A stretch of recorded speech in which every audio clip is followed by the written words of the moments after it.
के सरदार ने कहा चलो माता का स्मरण करते हैं। माता रानी को मनाने के लिए, माँ जगत जननी को मनाने के लिए भीलों के सरदार ने माता के लिए खूब दिन रात आराधना करी। कहते हैं कि भील कहाँ माता की आराधना करता, पर माँ की आराधना में भील लग गया। और भीलों का सरदार जब माता की आराधना में लगा, खूब आराधना करी, माँ प्रसन्न नहीं हुई, माँ प्रकट नहीं हुई। कब तक ना प्रसन्न होगी माँ, कब तक प्रसन्न नहीं हो। और भीलों के सरदार ने फिर मां की आराधना करना प्रारंभ करी। तब मां ने आकर भीलों के सरदार से कहा, क्या चाहता है मां? मेरे क्षेत्र के इन भीलों का कल्याण नहीं हो रहा, इनकी भूमि चली गई, जल में समा गई, मकान टूट गए, सब परेशान, सब कष्ट में, मां कृपा कर। मां कहती है, सुन ए भीलों के सरदार, स्मरण कर, जल में बहकर आऊंगी मैं, जल को अपना वाहन बनाऊंगी मैं। उस समय पर जब तेज जल वृष्टि होगी, जल को अपना वाहन बनाकर मैं पहुंचूंगी तेरे सामने।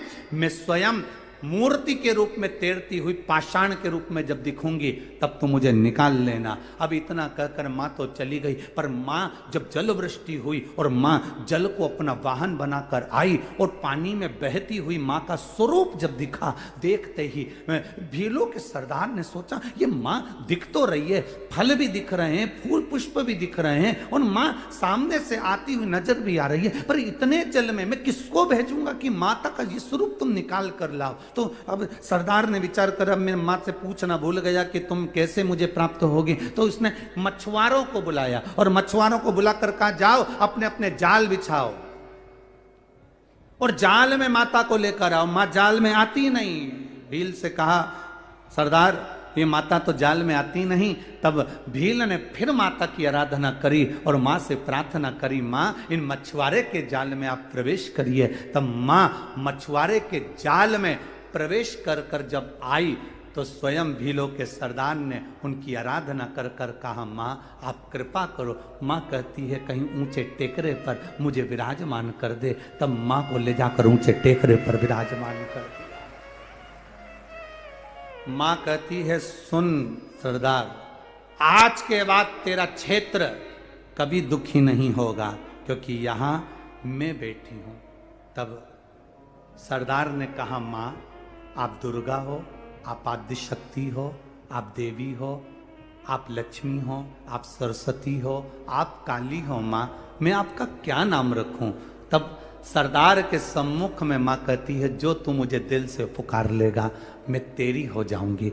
बस उसने कहा, माँ तू जल में से निकली है और जाल में फंसी है, जल में से निकलकर जाल में फंसी, इसलिए तेरा नाम जालपा होगा। माँ बस इतनी कृपा तू कर दे, इतनी दया कर दे। और माँ जाल में फंसकर, जल में से निकलकर जालपा बनकर राजगढ़ की इस पावन धरा पर विराजमान हो गई। माँ विराजमान कह दिया माँ ने, सुन सरदार,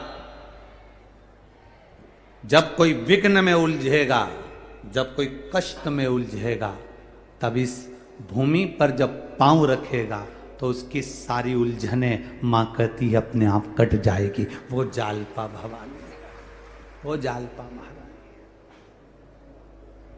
उलझ गया कोई, जाए माँ के शरणों में। माता और पिता दोनों करुणा करने वाले हैं। भगवान देवाधिदेव महादेव के एक मंदिर में देवराज नाम का ब्राह्मण प्रवेश कर गया, अंदर प्रवेश कर कर बैठ गया, और प्रवेश कर कर बैठ तो गया, पर इसका मन शिव महापुराण में नहीं लगा, इसका मन कथा में नहीं लगा। कई लोग ऐसे होते हैं, हमने पहले भी कहा, कथा में 3 तरह के लोग कथा में पहुंचते हैं। पहले नंबर का होता है सोता, पहले नंबर का है सोता। इसका काम है, जैसे ही कथा में जाकर बैठता है, इसकी आंखें अपने आप धीरे धीरे धीरे धीरे बंद होने लगती हैं, अपने आप बंद होने लगती। ये कथा में सोने पहुंचता है। पहले नंबर का, बोलो जम के बोलो जरा, सोता। दूसरे नंबर का होता है सरोता। ये जितने मेरे काका ओन बैठे हैं ना बाहर, और मेरे जीजा ओन बैठे हैं जितने बाहर, इनकी जेब में पड़ी है वो सरोती, सरोता। ये दूसरे नंबर का होता है सरोता। इसका काम केवल कतरने का होता है। सरोता करता ही क्या, जो मिल जाए, लकड़ी मिल जाए तो लकड़ी को कतर दे, सुपारी मिल जाए सुपारी को कतर दे, पान मिल जाए तो पान की डंडी कतर दे, जो मिले उसको कतर दे। बस सरोता का काम जैसा है, ऐसे कई लोग कथा में जाकर बैठते हैं जिनका काम कतरने का होता है। महाराज जी ने तो ये तो बात चाहिए, महाराज जी तो ये बोले ही नहीं, हम तो गए थे वहां बैठे थे, हमें तो आगे बैठने को मिला ही नहीं। उसने 24 घंटे बस कतरता रिया, कतरता रिया, कतरता रिया, कतरता रिया, बस उसका एक ही काम था कतरने का। कई लोगों ने ये भी कतर दिया कि कथा ही नहीं हो रही है, अब इनका करो क्या सरोता उनका। इसलिए सरोता को जेब में धरते हैं लोग कि ज्यादा मत कतर जे रे, ज्यादा नहीं कतरना, सरोता। और तीसरे नंबर का होता है श्रोता, जो ये राजगढ़ की पावन धरा पर बैठे हुए हैं, इसको कहते श्रोता, जो कथा को सुनने के लिए लोग गांव में कथा कराएं तो लोग नहीं पहुंचे। और ये राजगढ़ से इतनी दूर, कितना किलोमीटर दूर होगा, लगभग 4-5 किलोमीटर तो होगा, है 5 किलोमीटर ना राजगढ़ से। अरे 5 किलोमीटर दूर, अपना पहले ऑटो में पैसा लगाओ, जल्दी तैयार होके 2-3 घंटा पहले पहुंचो, डेंटिंग पेंटिंग पूरी कर पुरा के, और जाके वहां पर पहले फिर अपनी पहले तो वहां ट्रैफिक वालों से माथा भिड़ा, जान देनी, फिर सिर पे अभी हम देख रहे थे एक जीजी ऐसा पल्लू लेके, तुम्हारे पहचानेंगे, तो पुलिस वाला बोला कि हम तो दूसरा गांव से आया, हमें नहीं मालूम, तुम्हारे पहचाना नहीं, जान दे हमारी गाड़ी। अब इनके कौन समझा पुलिस वालों से, तुम राजगढ़ वाला से मत भिड़ियो रे, अब इन्हें कौन समझा, तुम्हारे जाना नहीं। और उन्हें तो गाड़ी आगे बढ़ाई, और इतना में पुलिस वाला बोला जी जी तेरे हाथ जोड़ो, इधर इधर। अच्छा, एक तो डर भी लगता है लेडीज अगर गाड़ी चलाए, हम तो कई लोगों से कहते हैं अगर स्कूटी चला रही है तो तुम स्कूटर पीछे कर लो, हम तो कई बार कहते हो, गाड़ी एक तो जी चला रही हो, अब पुलिस वालों को भी मालूम ये चला के आई है, अपन थोड़ा हट जा, इसका कोई भरोसा नहीं, तो वो थोड़ा सा इधर, अब कहे जान दो तो कहे जान दो इसको, थोड़ा सा आगे जान दो, अब पहुंचो, जगह संभालो, फिर बैठो, फिर इसको कहते हैं शिव महापुराण की कथा, इसको कहते हैं शंकर की कथा।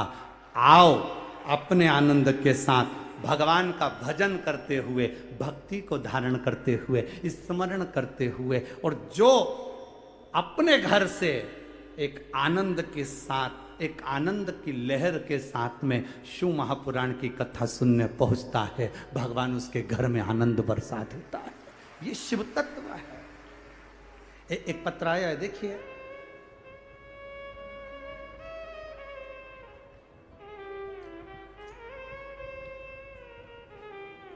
मैं रीतू महेंद्र शर्मा, पचोर, जिला राजगढ़ की रहने वाली हूं।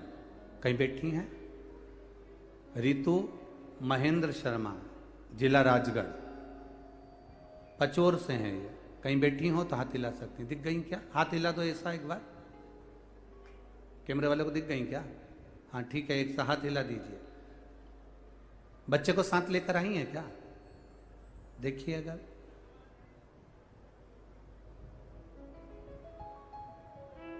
मैं रीतू महेंद्र शर्मा, पचोर, जिला राजगढ़ की रहने वाली हूं गुरुदेव। मेरी शादी देवास में 2015 जनवरी के महीने में हुई थी गुरुदेव। अभी कौन सा साल चल रहा है? 23। ठीक है, कितना साल हो गया? जोड़ के रखिए। 2015 में जनवरी के महीने में मेरी शादी हुई थी गुरुदेव, और मेरी कोई संतान नहीं थी गुरुदेव। डॉक्टर का इलाज चला 8 साल तक, संतान का सुख नहीं मिला। 8 साल के बाद सबने कह दिया था कि मेरे को औलाद नहीं होगी, और लोग मुझे अपशब्द कहते थे, बांझ जैसे शब्द कह देते थे गुरुदेव। संतान का सुख नहीं, करें तो करें क्या गुरुदेव। समय जाता रहा, 8 साल निकले, 10 साल निकले, 12 साल निकले, 15 साल निकले। ऐसे समय जाते जाते गुरुदेव धीरे धीरे करते करते 20-22 साल निकल गए गुरुदेव, पर संतान का सुख नहीं। तब किसी ने कहा टीवी पर कथा आती है शिव महापुराण की, वो गुरु जी कहता है सीओर वाला, सारी समस्या का हल एक लोटा जल शंकर जी पे चढ़ाओ, सफेद आंकड़े की जड़ का प्रयोग करो। गुरुदेव मेरी सासू जी ने मुझसे संतान प्राप्ति के लिए पशुपति व्रत करवाया।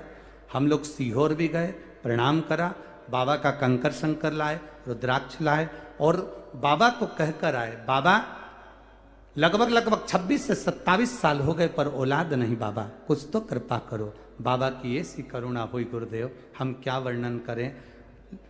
4 अप्रैल 2023 को 27 वर्ष के बाद बाबा की कृपा से कन्या रत्न की प्राप्ति हुई है। ये शिव कृपा, ये शंकर की बात। 2015 में विवाह हुआ, 2023 में संतान हुई है। बैठ जाओ जी, हर हर महादेव। एक पत्र और बड़ा सुंदर आया है, देखिए। एक तो बाबा देता है तो छप्पर फाड़ के देता है। हो महेश चंदेल, पता है Shankar colony, ward number 12, Rajgarh, पिछले राजगढ़। कहीं बैठे हैं, कहीं बैठे हो तो हाथ हिला सकते हैं। श्री महेश चंदेल, मैं किरण महेश चंदेल, पता Shankar colony, ward number 12, Rajgarh. कहीं बैठे हो तो हाथ हिला सकते हैं। पीछे हैं क्या? हाथ हिला दो ऐसा। बच्चे आए हैं क्या साथ में? नहीं आए हो तो ऐसा हाथ हिला दो। आए हैं क्या साथ में? आए हो तो ले आओ, कार्यकर्ता लेकर आ जाओ जरा। हाँ, उसके माता जी को भी लिया, उनके माता पिता को, उनको भी लिया। गुरु जी हम वार्ड नंबर 12 के रहने वाले हैं, राजगढ़ से हैं। कई साल हो गए थे गुरुदेव, औलाद नहीं थी, संतान नहीं थी। जब मेरी ननंद ने मुझे बताया शिव महापुराण के बारे में, तब बाबा देवाधिदेव महादेव का सफेद आंकड़े का प्रयोग किया और बाबा की कृपा का मैं क्या वर्णन करूं गुरुदेव। 29 मार्च 2023 को हमारे यहाँ जुड़वा बच्चे हुए हैं, जिसका नाम हर्ष और हार्दिक रखा है। उनको हम यहाँ लेकर आए हैं पंडाल में प्रणाम करने के लिए। ये शिव तत्व योग घड़ी। अरे लुटा दिया भंडार काशी वाले ने, कर दिया माला माल काशी वाले ने। लुटा दिया, हाँ लुटा दिया, लुटा दिया, हाँ लुटा दिया, लुटा दिया भंडार काशी वाले ने, कर दिया माला माल काशी वाले। इसी को शिव की एक आराधना, शिव की कृपा, शिव का एक विश्वास, शिव का एक भरोसा, शंकर की दृढ़ता, इसी को कहते हैं। आप आए जरूर हो कथा में। हम कहें, जितने आसपास के क्षेत्रवासी हैं, हम उनसे भी कहेंगे, आपके नजदीक में अगर शिव महापुराण की कथा श्रावण महीने में मिल रही है, छोड़ना नहीं। मेरा बाबा कितना भंडार भर कर देगा, ये उसके ऊपर आधारित है, ये उसकी करुणा है, छूटे नहीं। बोल बम का नारा है, इतने धीमे बोलोगे? बोल बम का नारा है। शिव तत्व को प्राप्त करने का एक केंद्र बिंदु है शिव महापुराण की कथा, शंकर की एक उदाहरण। करो भगवान की भक्ति, करो शिव की भक्ति। और जब देवराज तो चोरी कर रहा है, देवराज तो गलत काम कर रहा है, देवराज तो व्यसन में डूबा हुआ है, ब्राह्मण होकर गलत कर्म में लगा हुआ है, गलत कर्म।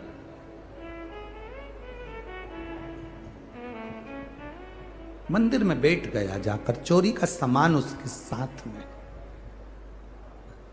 चोरी का सामान उसके साथ में। अब कोई ब्राह्मण शिव महापुराण की कथा को कर रहे थे और ब्राह्मण जब शिव महापुराण की कथा को कर रहे थे तब ब्राह्मण देव बीच बीच में हर हर महादेव कह रहे थे। जब वो हर हर महादेव कह रहे थे तब देवराज नाम का जो ब्राह्मण है उसको बड़ा क्रोध आ रहा था, बड़ा क्रोध कि बताओ गजब है।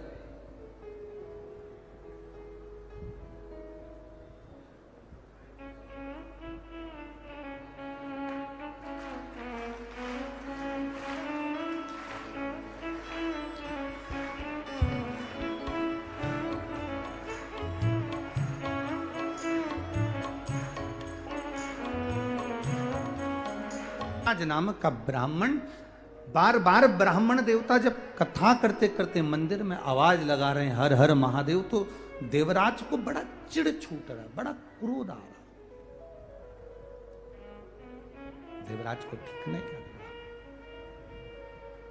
देवराज को अच्छा नहीं लग रहा। देवराज मंदिर में से उठा, एक बेलपत्री के वृक्ष के नीचे उसको नहीं मालूम कि ये बेलपत्र की कृपा क्या है, ये बेलपत्र की करुणा क्या है, ये बेलपत्र की दया क्या है। उसके स्मरण में ये नहीं है कि बेलपत्र कृपा क्या करता है। हम पहले भी कथा में कहे, आज फिर कहते हैं, शिवालय तक भी अगर आप नहीं जा सकते, शंकर भगवान के मंदिर तक भी अगर आप नहीं पहुंच सकते, तो प्रयास करना जिंदगी में कि आपके नजदीक में अगर कोई बेलपत्री का वृक्ष है तो उसके नीचे भी अगर आप एक लोटा जल समर्पित कर रहे हैं तो जिंदगी में कभी संपदा की कमी तो नहीं आ सकती, यह निश्चित है।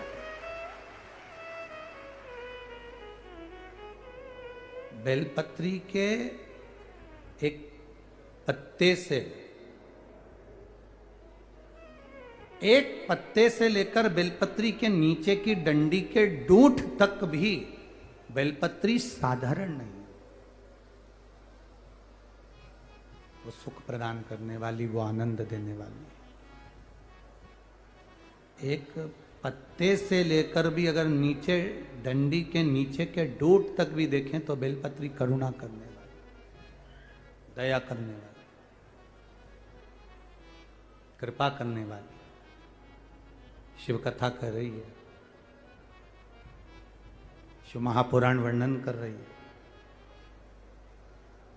इसको नहीं मालूम कि मैं बेलपत्री के वृक्ष के नीचे बैठा हूं, खड़ा हो गया हूं या यहां पर हूं, इसको अंदाजा नहीं है।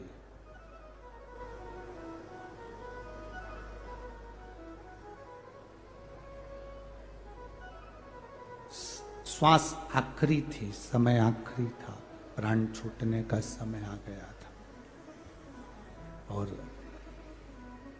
प्राण छूटने का समय आया और देवराज के जब प्राण छूटे, उसको नहीं मालूम कि मैंने शंकर भगवान के मंदिर में जाकर 2 मिनट की, एक क्षण की, एक घड़ी की, एक पल की, कुछ देर की शिव महापुराण की कथा श्रवण कर ली और वो कथा सुनने के बाद मैं बेलपत्री के वृक्ष के नीचे आ गया और आज बेलपत्र के वृक्ष के नीचे मेरे प्राण छूट रहे हैं, ये उसको अंदाजा नहीं।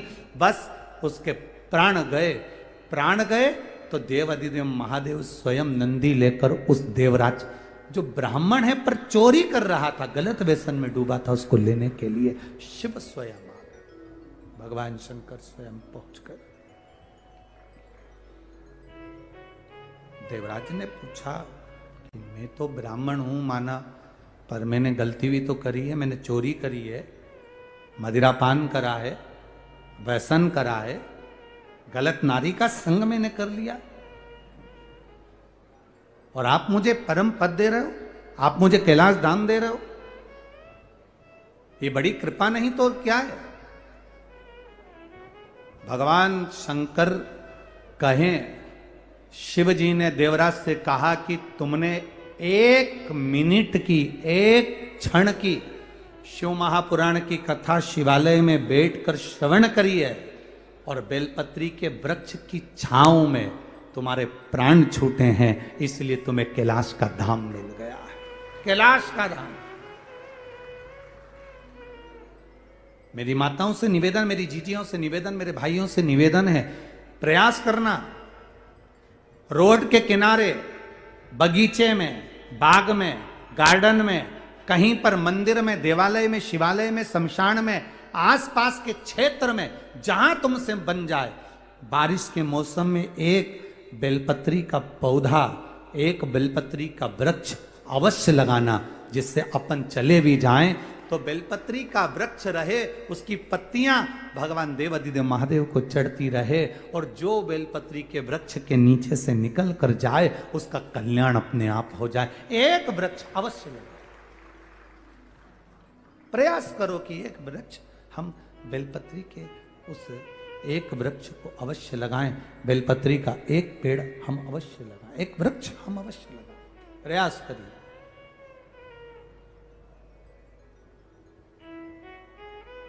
एक माँ ने अपने पत्र में लिखा है, अंजना वर्मा, श्री मुकेश वर्मा, निवासी उद्धव नगर,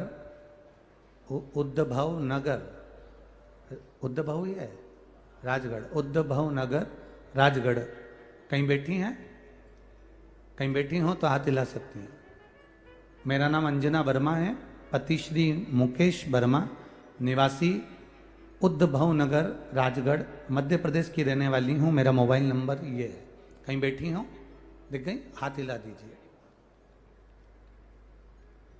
एक लोटे जल का मैं क्या वर्णन करूं गुरुदेव। 18 फरवरी 2023 शिवरात्रि के दिन मेरे पति की तबीयत खराब हुई, उनको हॉस्पिटल ले गए, प्राइवेट हॉस्पिटल में ले गए, बंसल हॉस्पिटल में भर्ती कराया, पर आराम नहीं लगा, उनको आईसीयू में डाल दिया गया। हार्ट बीट कम होने लगी, डॉक्टर देखते रहे और शरीर ठंडा होना चालू हो गया। गुरुदेव, हाथ टेढ़ा हो गया, मुख टेढ़ा हो गया, शरीर पूरा टेढ़ा होने लगा। रात्रि के 12:30 बज गए पर आराम नहीं लगा। पूरी जांचों से मालूम पड़ा कि इनकी किडनी खराब हो गई है और किडनी अभी की अभी बदलना पड़ेगी, चाहे कुछ भी हो। खर्चा 15 लाख का बताया गया। गुरुदेव कैसे करते? अब गुरुदेव कैसे करते? अब ट्रांसप्लांट कराना बहुत कठिन था। कौन देता, कैसे देता और क्या होता, समझ में नहीं आया। गुरुदेव क्या करें, समझ नहीं पा रहे थे। गुरुदेव 3 दिन हो गए, 3 दिन से एक दिन में 3 बार डायलिसिस प्रारंभ हो गया। किडनी ने काम करना बंद कर दिया। अब धीरे धीरे लीवर भी डैमेज की ओर जाने लगा। डायलिसिस चालू थे। डॉक्टर कहने लगे ट्रांसप्लांट कराना जरूरी है, जल्दी से व्यवस्था करी जाए। कहाँ कैसे व्यवस्था करते गुरुदेव?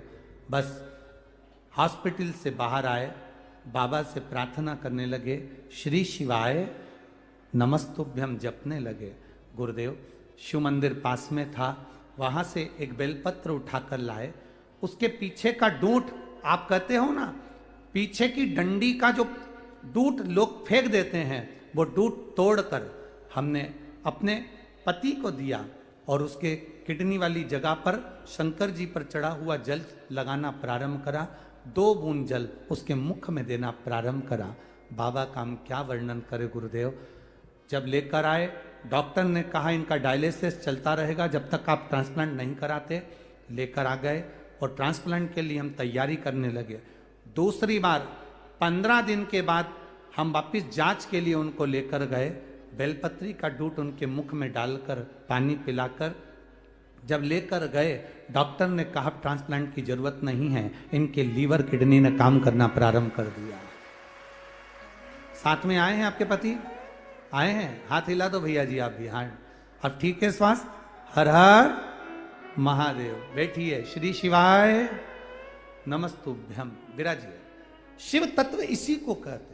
एक बेलपत्र की पत्ती में क्या गुण है, एक बेलपत्र के वृक्ष में क्या गुण है, एक बेलपत्र के अग्रभाग में क्या गुण है, एक बेलपत्र की पत्ती के मध्य भाग में क्या गुण है, एक बेलपत्र के दोनों पत्ते में क्या गुण है। ये जिस दिन आप शिवालय में जाओगे, जिस दिन शंकर की आराधना में रम जाओगे, जिस दिन शिव तत्व को जानोगे, उस दिन आपके जीवन में अपने आप वो प्रवेश करता चले जाएगा, अपने आप। शिव महापुराण में क्या है, शिव महापुराण की कथा में क्या है, ये आपको अभी मालूम नहीं पड़ेगा। 5 दिन की कथा श्रवण करने के बाद तारीख लिख लेना।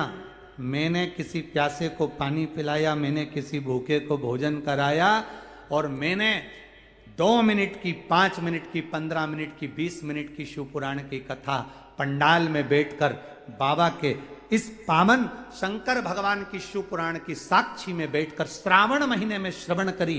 तारीख लिख कर रखना, 3 महीना इंतजार करना। बाबा से जो विनय करी वो भरता है ना भरता, वो जानना चाहिए, ये विश्वास रखिए।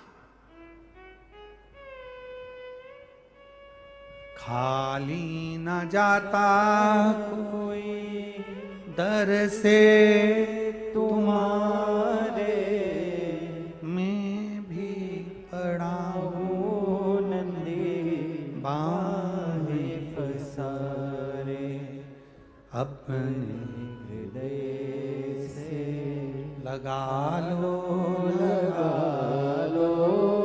गिरा जा रहा हो, उठा लो। जिसका 3 बार डायलिसिस चल रहा हो, एक दिन में 3 बार जिसका डायलिसिस हो रहा हो, जरा विचार करना वो शिव महापुराण के पंडाल में बैठा मिल सकता है क्या? जरा विचार करिएगा। जिसका एक दिन में 3 बार डायलिसिस चले वो हॉस्पिटल में मिले, जिसका हफ्ते में 2 बार भी डायलिसिस होता है वो शिव पुराण की कथा में बैठा नहीं मिलता, क्योंकि शरीर में इतना कष्ट होता है। डायलिसिस कोई साधारण बात है, पूरे शरीर का रक्त बदल देना, पूरा शरीर। मछली जैसी तड़फन होती है, मछली जैसी।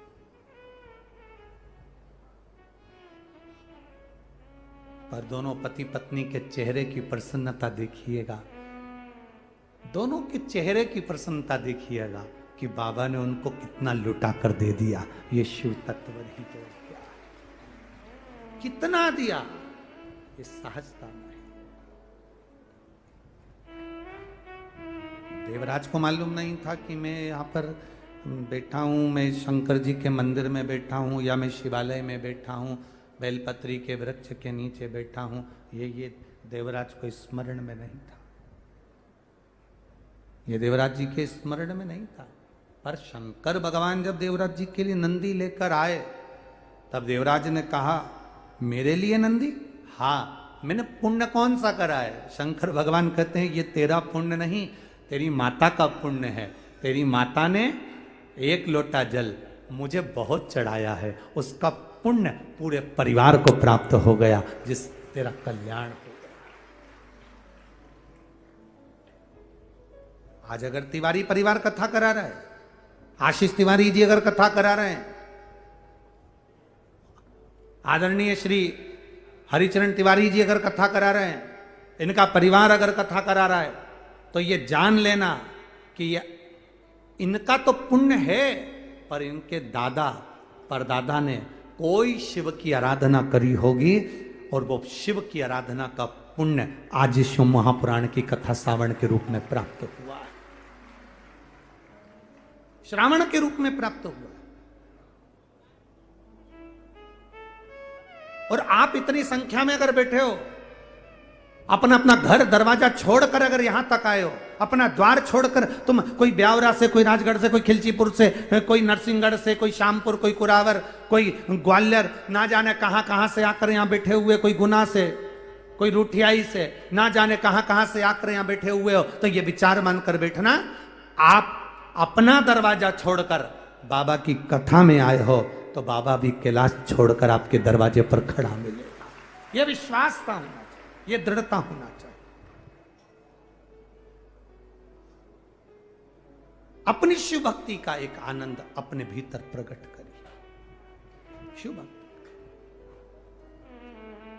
महाराज, मेरे भोलेनाथ जी को दो चीजें पसंद नहीं। एक, मेरे भोलेनाथ जी को दिखावा पसंद नहीं है। मेरे शंकर भगवान को तुम्हारा दिखावा प्रिय नहीं है। और मेरे भोलेनाथ जी को दूसरा, छल, कपट, बेईमानी मेरे शिव को प्रिय नहीं है, मेरे शंकर को प्रिय नहीं। मेरे बाबा जी को दो चीजें पसंद नहीं, एक दिखावा, दूसरा छल। मेरे शंकर को प्रियता नहीं देता।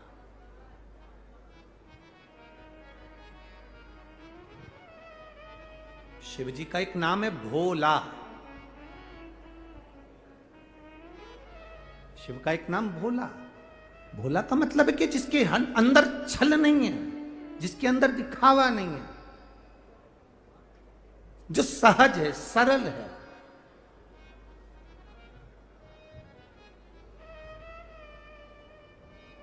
आज हो क्या रहा है?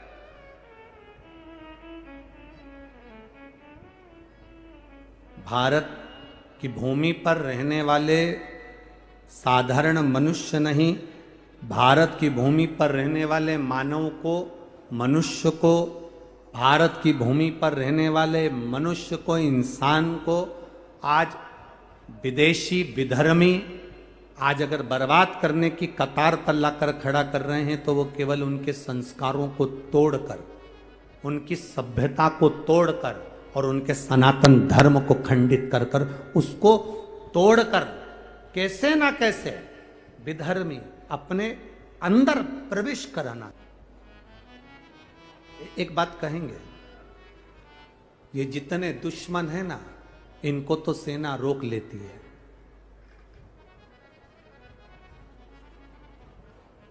ये जितने दुश्मन हैं भारत की भूमि के, इनको तो सेना रोक लेती है। पर इन दुश्मनों ने एक जो चाल चल रखी है,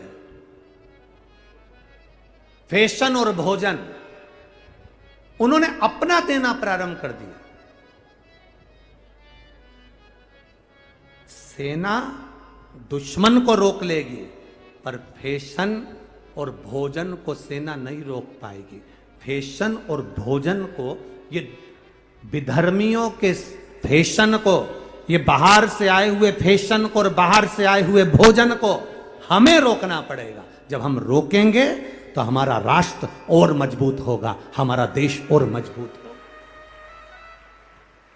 अभी हम दूसरे के आए हुए नए नए के साहब, आजकल तुम लोग, आज के व्यक्ति को दाल बाटी खिलाओ तो नहीं साहब, वो मीन चाउमीन लाओ।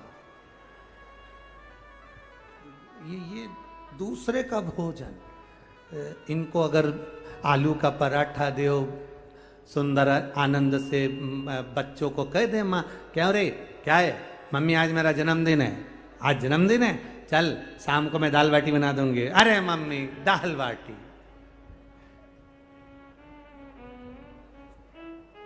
मम्मी मेरे दोस्तों को मैं ले जाऊं होटल, क्या खिलाएगा? अब तुम बता दो राजगढ़ वालों। अब वो गिनवाना चालू कर रहा है, बगर,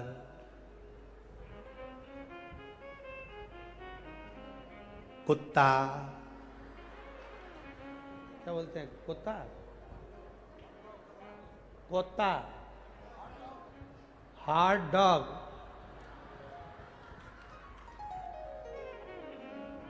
इसका मतलब क्या होता है? डॉग मतलब तो ठीक है, तुम लोग समझ गए ना, बाकी के तो सब समझ गए, ठीक है। और चाउमीन और बर्गर और ये सब, अब ये विचार करिए, सेना को, ये विधर्मियों को, दुश्मन को तो हमारे राष्ट्र की सेना रोक लेगी, पर ये फैशन और ये भोजन जो बाहर से आ रहा है, जिसको लोग बड़े शौक से कर रहे हैं और बाद में जाकर हॉस्पिटल भरे पड़े हैं तुम्हारे इस खान पीन के चक्कर में। तुम्हारे गलत भोजन के चक्कर।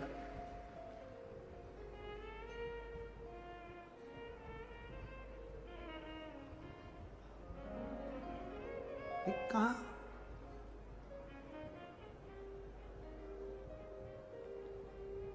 हम बाहर वालों की फैशन और भोजन को हम ग्रहण कर रहे हैं, और हमारे भारत के भोजन को और हमारे भारत के फैशन को विदेशी ग्रहण कर रहे हैं।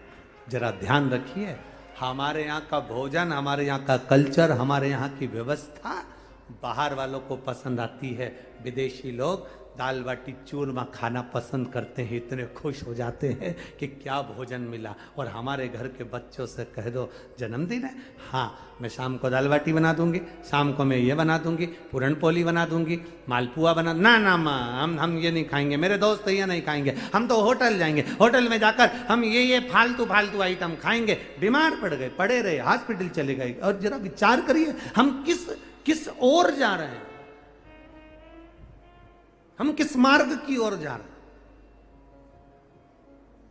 हैं। जरा सा भोजन का असर पड़ता है और व्यक्ति का व्यवहार बिगड़ जाता है। जैसा खाया अन्न, बोलो बोलो जम के बोलो जरा, वैसा हो गया मन। जैसा पिया पानी, वैसी हो गई वाणी। जैसा पिया दूध, वैसा बन गया बुद्ध। बुद्धि काय से बनती है? दूध से। गाय का दूध पियोगे तो गाय जैसे निर्मल हो जाओगे, थैली का पियोगे तो थैली जैसे डामाडोल हो जाओगे। दूध का भी असर हमारी बुद्धि पर पड़ रहा है।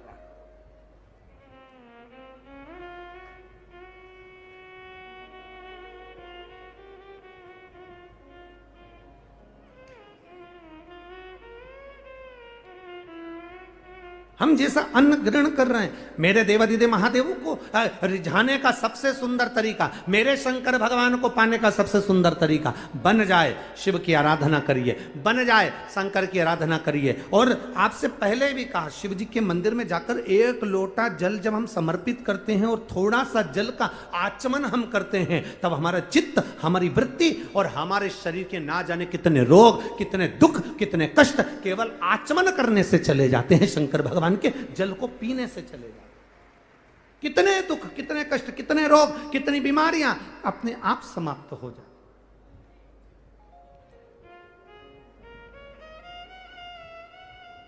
शंभो शरणे पड़ी मांगू घड़ी रे घड़ी, दुख काटो दया करी ने दर्शन। शंकर भगवान के शिवलिंग में वो तेज है, शंकर भगवान के ज्योतिर्लिंग में वो तेज है। उसको कहते हैं ज्योतिर्लिंग, मतलब ज्योति का स्वरूप शंकर का उसमें विराजमान है। हमारे नर्मदेश्वर शिवलिंग में, हमारे पारद के शिवलिंग में, हमारे स्फाटिक के शिवलिंग में, हमारे घर में विराजमान शंकर के शिवलिंग में, हमारे गांव में, नगर में, शहर में, जहां जहां हम रहते हैं उसके पास में जितने शिवलिंग है, जितने शंकर भगवान के मंदिर, देवालय, शिवालय हैं, उसमें जो शिवलिंग विराजमान है, वो शिवलिंग में अपने आप तेज इतना होता है कि उस पर चढ़ाए गए जल का आचमन कर लेने से हमारा कल्याण अपने आप हो जाता है। केवल आचमन, केवल आचमन।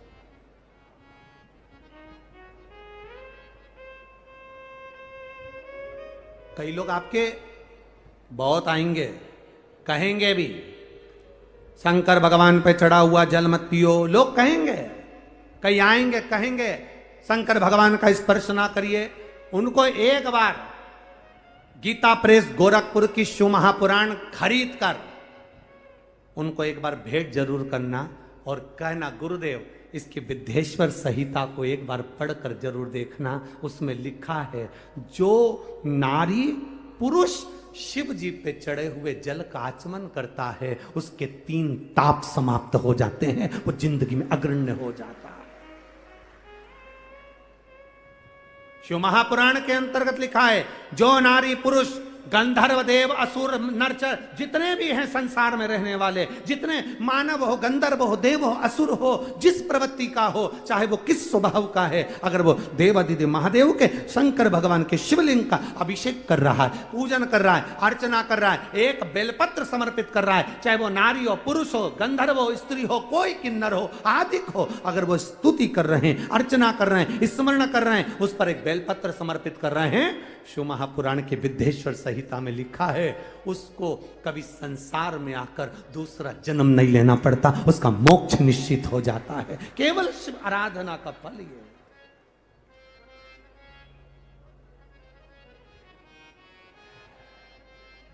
बोल बम का नारा है। कोई कहे तुम्हारे पास आकर, कोई बोले तुम्हारे पास में आकर, नहीं शिव मंदिर मत जाइए, शंकर की आराधना ना करिए, शंकर की स्तुति ना करिए, तो उनको ले जाकर ये पत्र जरूर दे देना कि इन पत्रों में लिखा, एक महिला ने लिखा, उसके घर तो 12 साल तक औलाद का सुख, डॉक्टर ने कह दिया था लिखकर कि तेरे यहाँ औलाद नहीं होगी। एक बेटी से कह दिया कि तू कभी जिंदगी में सीए नहीं बन सकती, ये पत्र देखिए, तू कभी सीए से क्लियर नहीं हो सकती। कई परिवार के लोगों ने कह दिया, लोग हंस रहे थे। क्या नाम है इसका?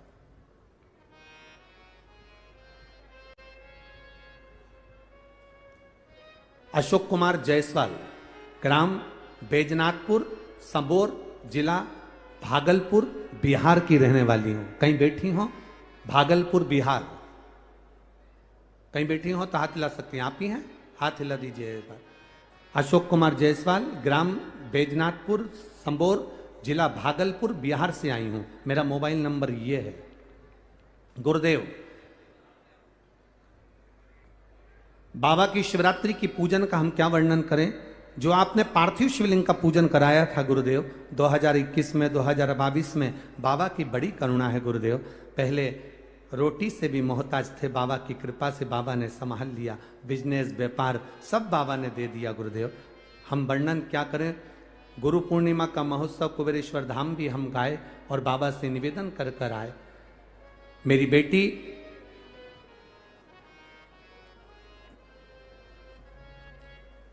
दिल्ली गए, मेरे बेटे निशांत कुमार जायसवाल, जिसको परिवार के लोग कहते थे तू सीए की पढ़ाई बहुत ज्यादा है, तेरा रिजल्ट ठीक नहीं आएगा, तू चेंज कर ले, बदल ले। पर मेरे बेटे ने कहा मैं शंकर की आराधना करता हूं, एक लोटा जल चढ़ाता हूं, जरूर मेरा बाबा सुनेगा। पशुपति व्रत का मैं क्या वर्णन करूं गुरुदेव, सब ने मना करा था ये सीए नहीं हो पाएगा, और बाबा की कृपा ऐसी हुई, एक लोटा जल, एक बेलपत्र, शहद, बेलपत्री का पत्ता और उसकी मेहनत ने इतना रंग ला दिया गुरुदेव कि मेरा सीए हो गया। इसलिए हम भागलपुर बिहार से यहाँ प्रणाम करने आए हैं। बेटा आया है साथ में, हाथ हिला दो बाबू, हाँ हाथ हिलाओ इसे। बहुत बहुत बधाई आपको सीए बनने के लिए, बहुत बहुत साधुवाद।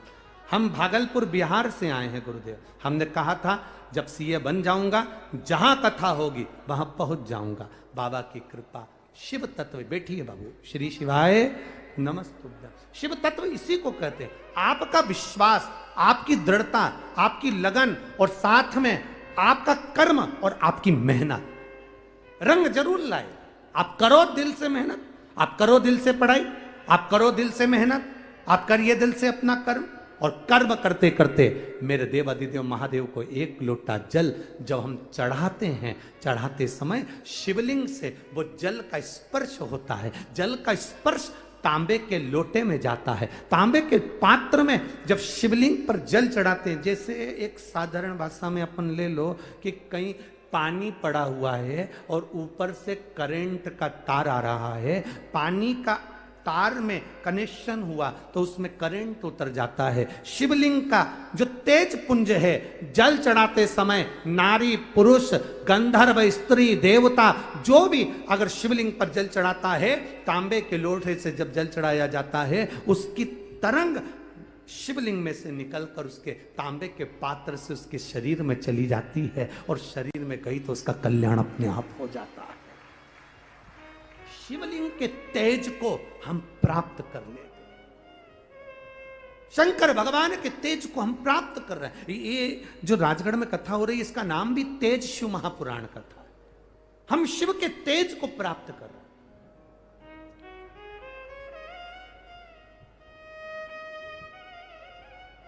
जो ये राजगढ़ में कथा चल रही है इसका नाम ही तेज शिव महापुराण है। बालोद छत्तीसगढ़ में जो कथा होगी 25 तारीख से, उसका नाम मणिलिंग शिव महापुराण की कथा है।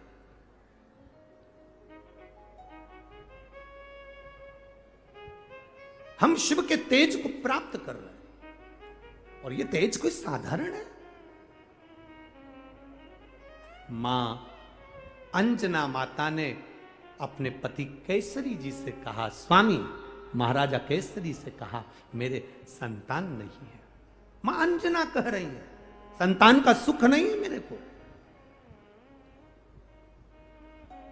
संतान का सुख नहीं मुझे। अरे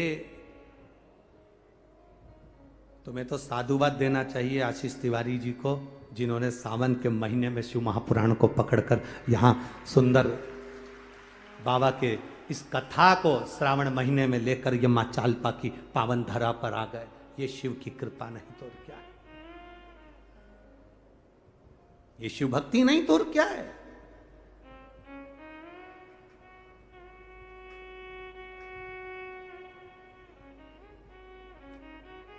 महाराज अंजना माता ने कहा, स्वामी महाराजा केसरी से मेरी संतान नहीं। राजा केसरी ने कहा कि हो सकता है संतान नहीं हो, हम मानते हैं, पर विश्वास पक्का रखो संतान होगी। समय निकलता गया, संतान का सुख मां अंजना के गर्भ से संतान की प्राप्ति नहीं। मां बैठी थी, आज मां अंजना बैठी है। आज अपने सुंदर आनंद में गौतम बाबा के पास में जाकर मां अंजना ने आंख में से आंसू ढहाए। पिता तुल्य गौतम बाबा ने पूछ लिया, अंजना से तू रो क्यों रही है, तेरे रोने का कारण क्या है, तेरी आंखों में अश्रु क्यों है, क्यों रो रही है। अकाल मृत्यु वो मरे जो काम करे चंडाल का, काल उसका क्या बिगाड़े जो भक्त हो महाकाल का। जो शिव की आराधना कर रहा, शंकर की आराधना में डूबा, शिव तत्व को प्राप्त करने वाला, शंकर की आराधना करने वाला, पशुपति व्रत करने वाला, 16 सोमवार व्रत करने वाला, संकट सोमवार का व्रत करने वाला, सोमवार का व्रत करने वाला, शंकर के मंदिर जाकर 1 लोटा जल चढ़ाने वाला, शिव की स्तुति करने वाला, मुख से श्री शिवाय नमस्तुभ्यम बोलने वाला, पंचाक्षर मंत्र नमः शिवाय बोलने वाला, षडाक्षर मंत्र ओम नमः शिवाय बोलने वाला, शंकर के स्तुति करने वाला, शंकर के मंदिर में झाड़ू लगाने वाला, शंकर के मंदिर में पोछा लगाने वाला, शंकर के मंदिर में धोने वाला, मंदिर को क्लीन करने वाला, ये कभी रोना नहीं चाहिए। इनके आंसू तो स्वयं महादेव आकर पोंछ देते हैं, इनकी आंख में आंसू आता ही नहीं, क्यों रोए। मेरी जीजियों, मेरे जीजाओं, आप लोग भले गाड़ी की पार्किंग थोड़ी दूर हो और आपको पैदल चलना पड़े, पर हिम्मत मत हारना। बाबा का नाम लेते लेते ये विश्वास कर कर चलना कि मेरे नगर में मेरा महादेव मेरा कल्याण करने के लिए आया है, जरूर मेरे ऊपर कृपा कर कर जाएगा, ये मेरा विश्वास करता है, भरोसा करता है।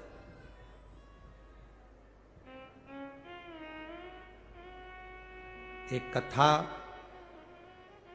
ये जो कथा है, ये कथा मंदसौर के पास में होने वाली थी, सुवासरा।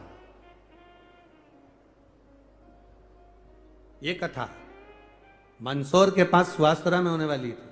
तिवारी जी, सुवासरा के क्षेत्र में उस समय पर इतना पानी गिर गया कि यजमान परिवार घबरा गए कि जमीन में इतना पानी है कि कहाँ इतना बड़ा प्रांगण होगा, 3-3 पंडाल लगाना, व्यवस्था संभालना, भोजन भंडारे की पंडाल व्यवस्था संभालना कैसे हो।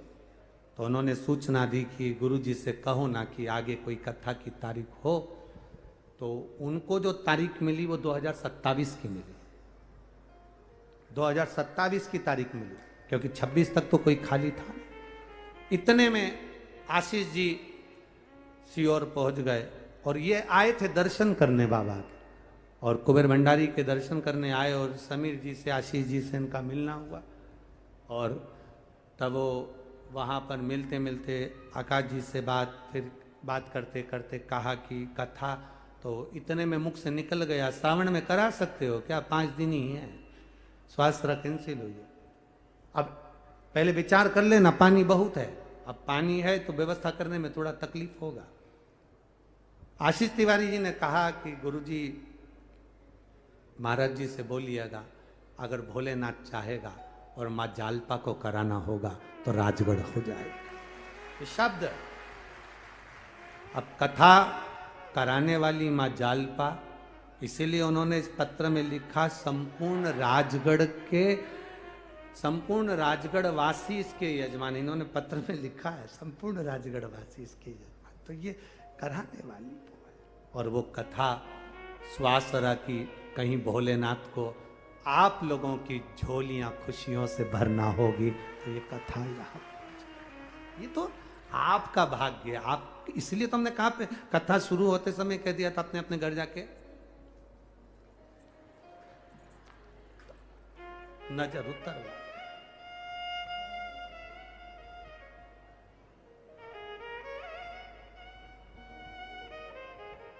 ये उसकी कृपा से हो रही, ये उसकी करुणा से हो रही, उसकी दया है आप पर, इसीलिए अंजना रो रही। महाराजा केसरी ने कहा तुम रो रही हो, रोने का कारण क्या है, क्यों रोना? शंकर की आराधना करने वाले के नेत्रों में जल नहीं भरा रहा था, जिसके हाथ में भरा हुआ जल का पात्र होता है शिव को चढ़ाने के लिए, उसकी आंख में कभी जल नहीं होता है, उसकी आंख में कभी जल नहीं होता है, और तुम रो रही हो। अपने पिता तुल्य गौतम बाबा के पास जाकर कहा मेरे संतान का सुख नहीं। बाबा जी ने कह दिया शिव की आराधना करो, और गौतम बाबा अपनी तप साधना में लीन हो गए। अब राजा कैसरी अपनी धर्म पत्नी को लेकर मातंग ऋषि के आश्रम में पहुंच गए। मातंग ऋषि के आश्रम, मातंग ऋषि के आश्रम में जब पहुंचे, मातंग ऋषि के आश्रम में जब पहुंचे, मातंग बाबा अपनी तप साधना में लगे थे। अंजना मां राजा कैसरी के साथ में मातंग बाबा के सम्मुख में जहां वो बैठे हैं तप साधना में, उन्हीं के सामने बैठ गए, उन्हीं के सम्मुख में बैठ गए। किसी ने एक प्रश्न किया था पहले छत्तीसगढ़ की पावनधरा पर कि गुरुजी एक बात बताना कि आप कहते हो कि कथा के पंडाल में बैठकर कथा सुनने पर बाबा कृपा करता है, खूब भंडार बढ़ता है, उसका कारण क्या है? उसका केवल एक कारण है, संत, साधु, सन्यासी, तपस्वी, साधक, उपासक, संत, ग्रंथ और भगवंत। यहां पंडाल में क्या क्या है? संत भी हैं, भगवंत भी हैं, और ये शिव महापुराण का ग्रंथ भी है। 3 चीज साक्षी में है शंकर के स्वरूप में। संत, भगवंत और ग्रंथ जब सामने होते हैं और हम उनके सामने बैठकर बाबा से स्तुति करते हैं, भोला सब दुख ओ भोला सब दुख का, जब हम स्तुति करते हैं, जब हम बोलते हैं, तो संत साक्षी है, ग्रंथ साक्षी है और भगवंत साक्षी है। इसलिए बाबा को भी मानना पड़ता है, और बाबा को भी 3 महीने में फिर आकर भंडार भरना पड़ता है। संत, ग्रंथ और भगवंत तीनों की साक्षी में स्तुति करी जा, तीनों के साथ।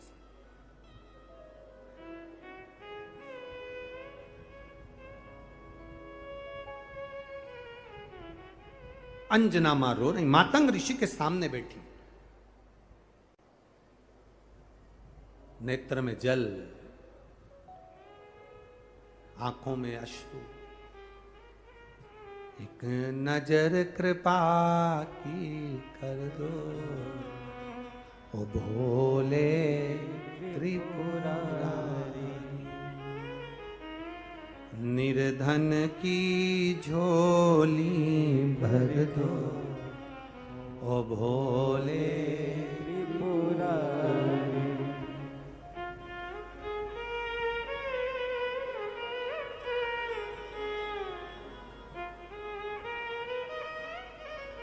नामा मातंग बाबा की साक्षी में उनके सम्मुख में बैठी हैं, बोल नहीं रही, क्योंकि बाबा उठेंगे तब मैं कहूंगी, बाबा उठेंगे तब मैं कहूंगी।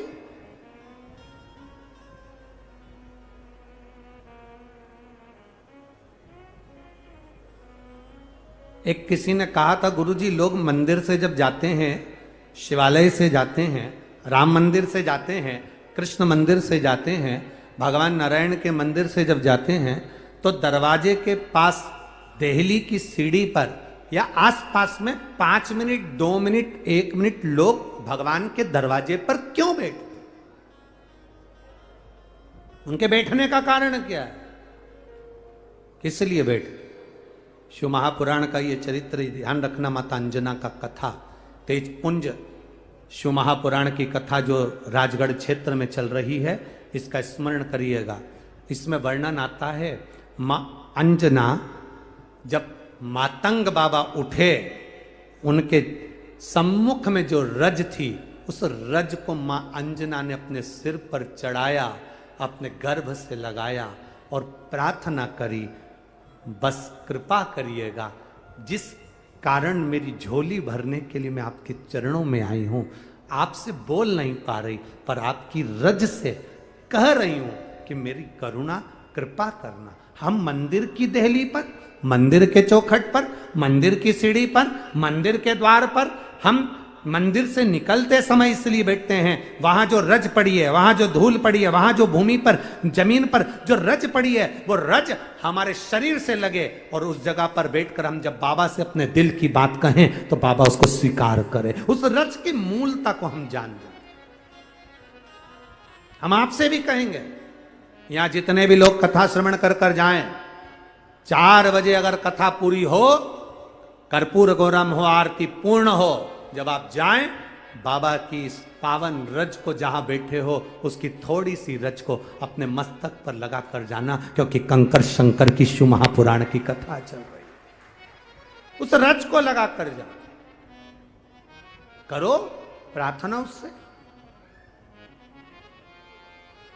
यहां एक कथा में कोई बैठे हैं जिनके पांव के घुटने दोनों खराब हो गए थे, और केवल पांव के घुटने तो खराब हुए, पर केवल मंदिर के दरवाजे की रज लगाकर उनके घुटने ठीक हो गए।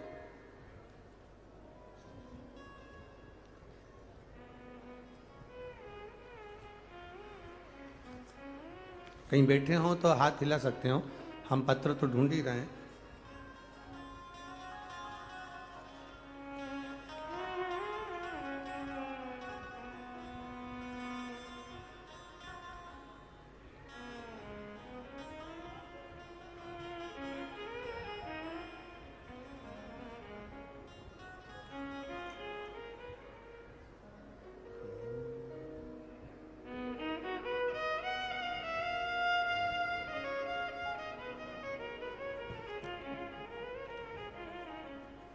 शंभु शरणे पड़ी माँ घड़ी रे घड़ी, दुख काटो दया करे दर्शन आपो।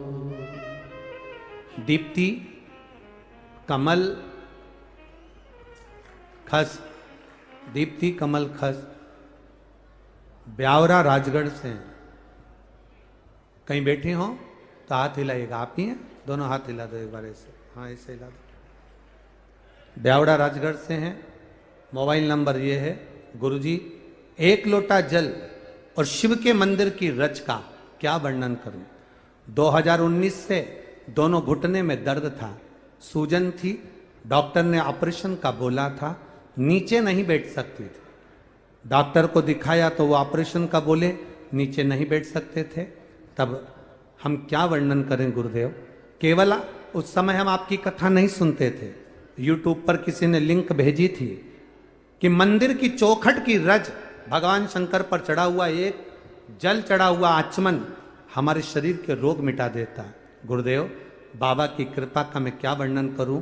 2019 से जो घुटनों में तकलीफ थी, जमीन पर नहीं बैठ सकती थी, सूजन थी, घुटने बदलने की डॉक्टर कहे, ऑपरेशन की बोले। जून 2022 से मेरे घुटने बाबा की कृपा से ठीक हैं और अब मैं नीचे भी बैठ सकती हूं, दवाइयां सारी बंद हैं और बाबा की कृपा है। दोनों हाथ हिला दो एक बार, हर हर महादेव। ये इसी को शिव तत्व कहते, इसी को शिव भक्ति कहते। एक रज में आप जाओ, शिव महापुराण की कथा सुनकर इस भूमि को आरती के बाद प्रणाम कर कर, नमन कर कर, चाकरी कर कर, उससे विनय कर कर जाइए।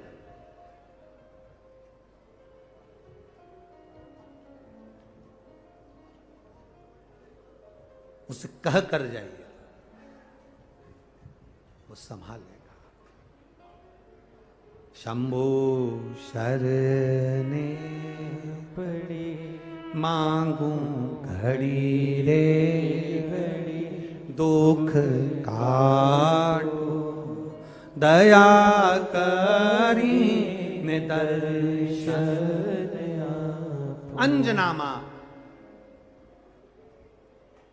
मातंग ऋषि के चरणों के सम्मुख में बैठी है, स्वयं राजा केसरी उनके पास में बैठे हैं। मातंग बाबा के नेत्र खुल गए। तब साधना में मातंग ऋषि लगे थे, नेत्र खुले उनके।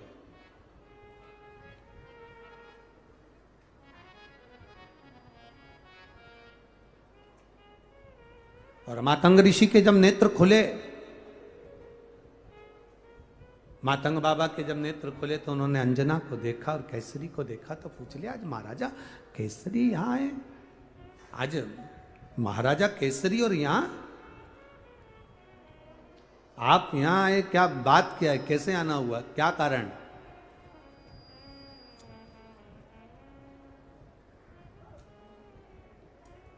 कारण क्या है?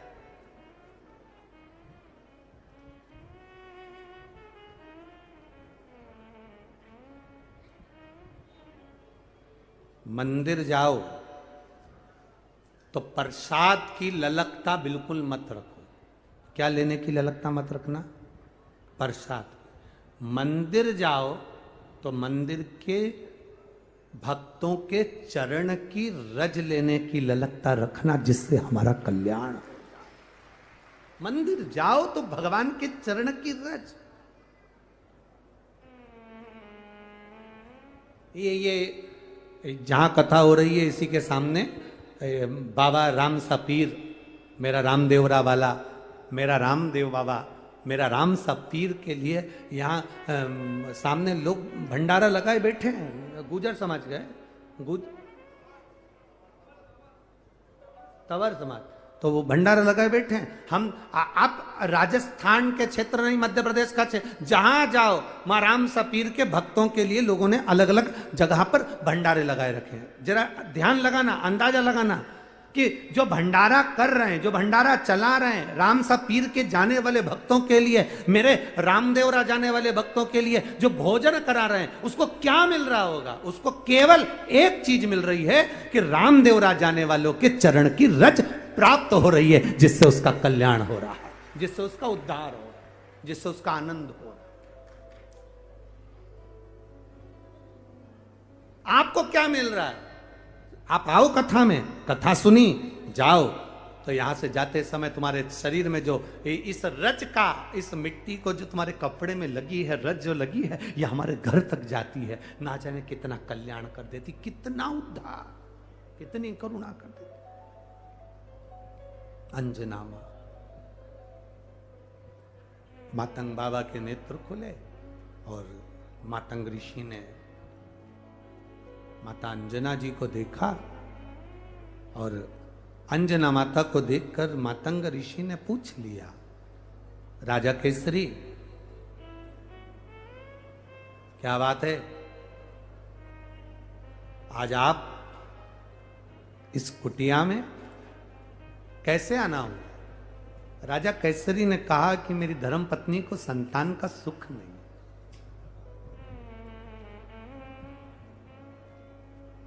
संतान का सुख नहीं। भगवान नारायण के पास में गया तो नारायण ने भी कह दिया कि तुम्हारे यहां संतान का सुख नहीं है। मैं गया ब्रह्मदेव के पास में, ब्रह्मा जी ने कहा तुम्हारे यहां संतान का सुख नहीं है। मैं गया इंद्र के पास में, इंद्र ने कहा तुम्हारे यहां संतान का सुख नहीं है।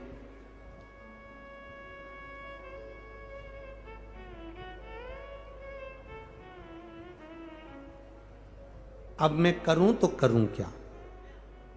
मातंग ऋषि ने कहा देवता भाग्य लिखते हैं, देवता भाग्य बनाते हैं। मातंग ऋषि कह रहे हैं तुम ब्रह्मा जी के पास गए, तुम नारायण के पास गए, तुम इंद्र के पास गए, तुम वरुण गरुण सब के पास गए।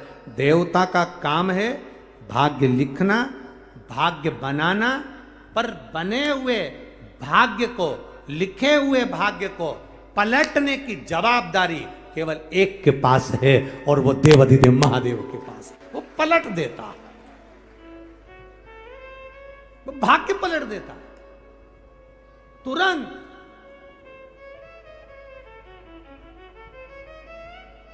ऐसा राजा केसरी ने कहा ये हो सकता है?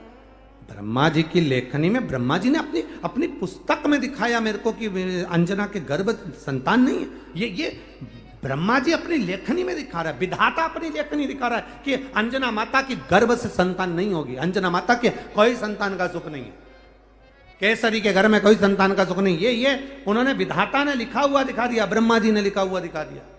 पलट सकता है कोई?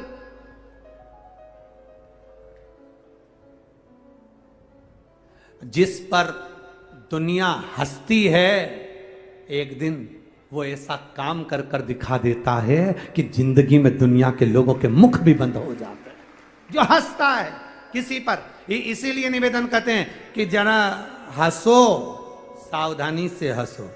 एगो बिहार वाली माता ने लिखा ना कि पूरा परिवार कहता था कि ये मेरा बेटा सीए नहीं बन सकता। लोग कहते थे, हंसते थे, ताना देते थे, पर पढ़ाई, विद्या, बेटे का मेहनत और बाबा देवाधिदेव महादेव। तो यहाँ विधाता लिख रहा है कि इसके संतान का सुख नहीं है, यहाँ ब्रह्मा जी बोल रहे हैं कि इनको संतान का सुख नहीं है, भगवान नारायण कह रहे हैं कि इनको संतान का सुख नहीं, फिर सुख कैसे होगा?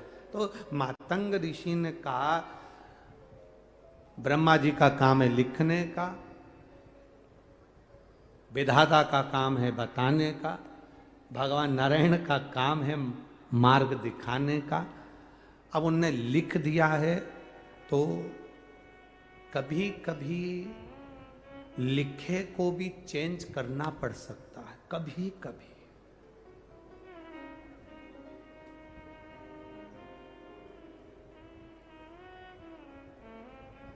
कभी कभी लिखा हुआ भी बदल जाता है, कभी कभी हुआ। वो लिखा हुआ कौन बदल सकता है? कौन बदल सकता है? तो कहा जो किसी की नहीं सुनता, अपने मन की करता, चुप रहता, लोग समझते कि ये नशे में रहता है, पर वो नशा कभी नहीं करता। कभी कभी आपको भी ऐसा लगता है कि ये ना जाने ये छोरे में कब अकल आएगी, मैं तो बुद्धि नहीं, मारा छोरा में तो, हमारी जेठानी का छोरा, हमारी देवरानी का छोरा तो ऐसा, वो में तो इतनी अकल, मारा छोरा में तो रत्ती भर अकल नहीं, मारा छोरा में तो रत्ती भर अकल नहीं। और मालूम पड़े जिसका तुम कह रहे थे वो तो धरा रह गया और जी में अकल नहीं थी, वो चौका छक्का लगा के चले गया। अकल, ये माताओं में थोड़ी सी एक आदत बड़ी गड़बड़ होती है। माताओं को एक अपने घर के पर्दे कभी पसंद नहीं आते, और दूसरा कह दूं क्या,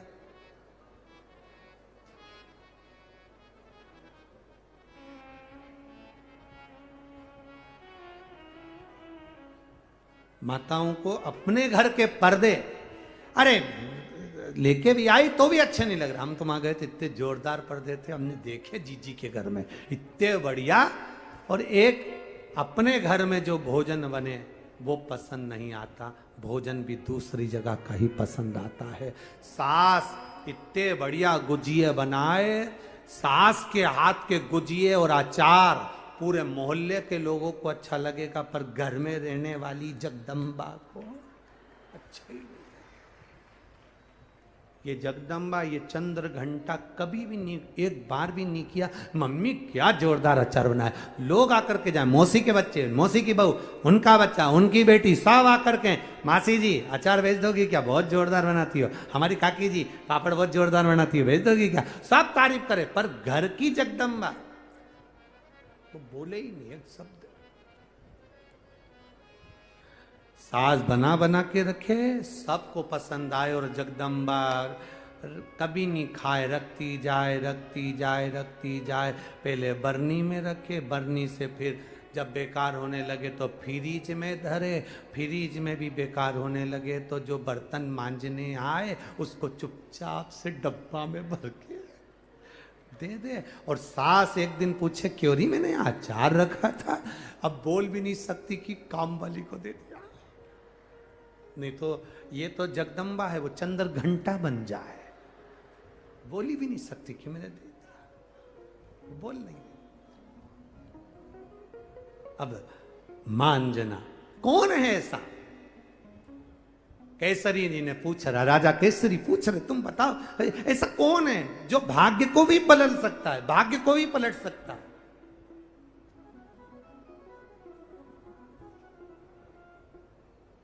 देवता देते हैं पल्ला झाड़ कर, और महादेव देते हैं छप्पर फाड़ कर। वो देता ऐसा है, उसकी करुणा इतनी विचित्र है, देता बड़ा। इसीलिए कहते हैं हम तो बाबा के भरोसे, भोले बाबा के भरोसे चलते। देखा मातंग ऋषि ने पूछा, आज राजा केसरी यहां कैसे आना हुआ। राजा केसरी और यहां महाराज, मैं भगवान नारायण के पास भी गया, मैं ब्रह्मा जी के पास भी गया, मैं इंद्र के पास भी गया, सब जगह में गया, सब जगह मैंने पूछा पर बताया कि आपकी संतान नहीं है। अब मैं करूं तो करूं क्या। तो कहा केवल एक साधन हो सकता है, एक देव अधिदेव महादेव ऐसे हैं जो भाग्य को भी बदल देते हैं, लिखे को भी जो बदल दे वो बदल दे।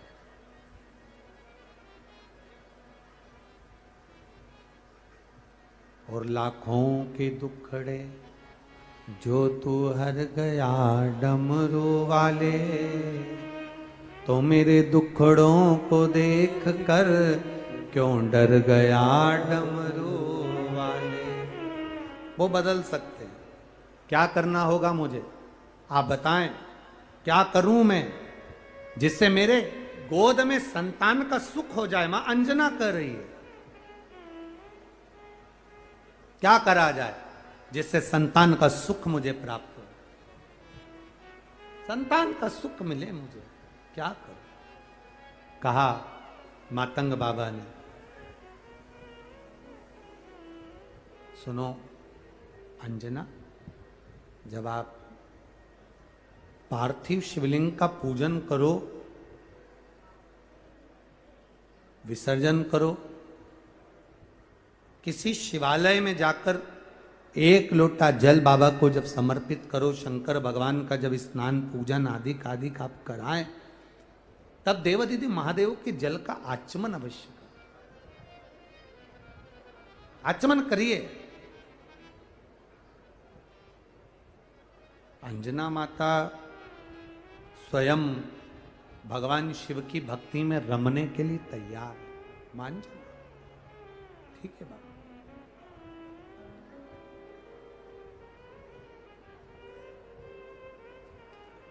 हमने पहले भी आपको कथा में कहा है कि श्रावण के महीने में आप अगर पार्थिव शिवलिंग का निर्माण नहीं कर सकते हो तो हमने कहा तुम्हारे गमले में, तुम्हारे बगीचे में, तुम्हारे घर के आंगन में जो क्यारी हो, गमला हो, जहां पौधा लगा हो, वहां पर भी मिट्टी का डेरा बनाकर पूजन कर कर वहीं पर विसर्जन कर सकते हो प्रतिदिन।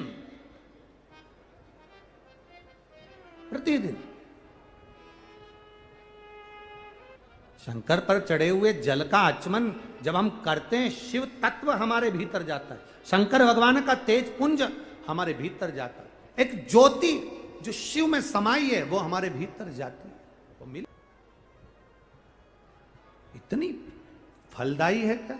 हाँ, क्यों नहीं फल मिलेगा। शिव की आराधना का फल खाली नहीं जाता। शंकर भगवान की आराधना का फल कभी खाली नहीं जाए, कभी भी। स्वयं शिव महापुराण की कथा कहती है, बिंदु का चरित्र कथा है।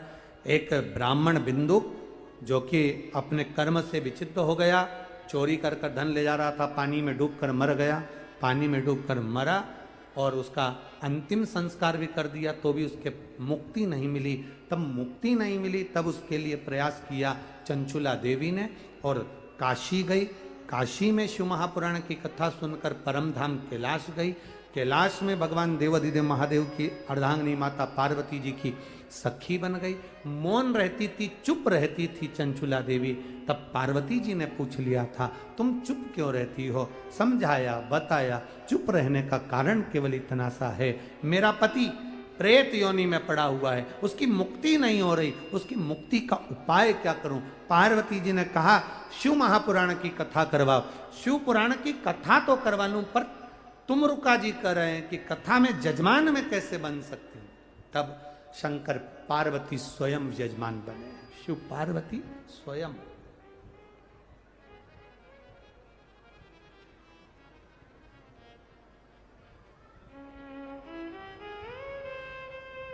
शंकर पार्वती स्वयं यजमान बने।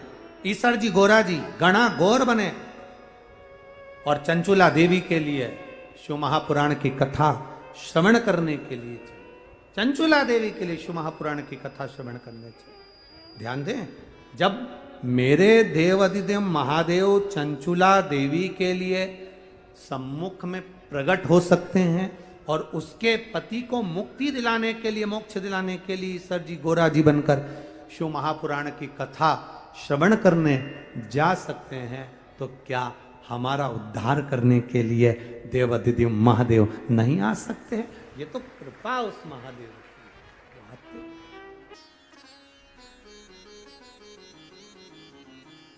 और इस शिवलिंग का जो मुख है, जैसे बाबा का एक भाग यहां पर है तो एक भाग नेपाल में। तो नेपाल में अगर कभी आप जाएं तो पशुपति नाथ मंदिर से 12 किलोमीटर या 14 किलोमीटर की दूरी पर है डोलेश्वर महादेव। कौन से महादेव है? डोलेश्वर महादेव।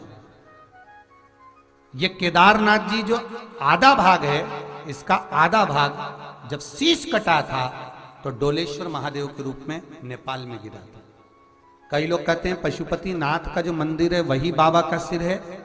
शिव महापुराण उसका व्याख्यान नहीं करती। बाबा का जो धड़ का भाग है वो डोलेश्वर है, नेपाल में, काठमांडू से थोड़ा ही दूर पर।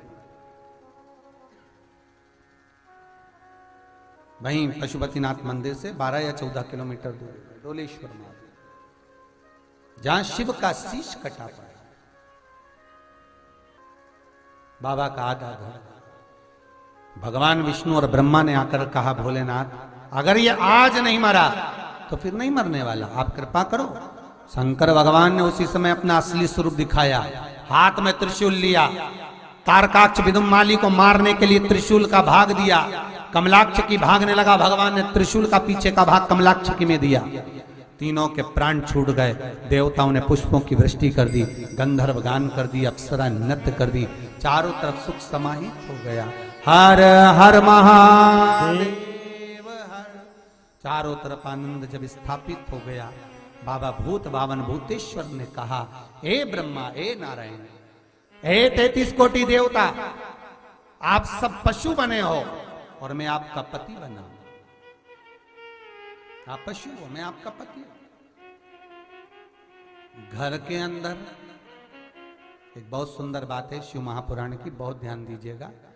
घर में जो शिवलिंग होता है जिसकी आप पूजन करते हो शंकर का, घर में ये जरूरी नहीं है कि नंदी भी हो, घर में ये जरूरी नहीं है कि कार्तिकेय भी हो, घर में ये जरूरी नहीं है कि जगदम्बा भी हो, पार्वती भी हो।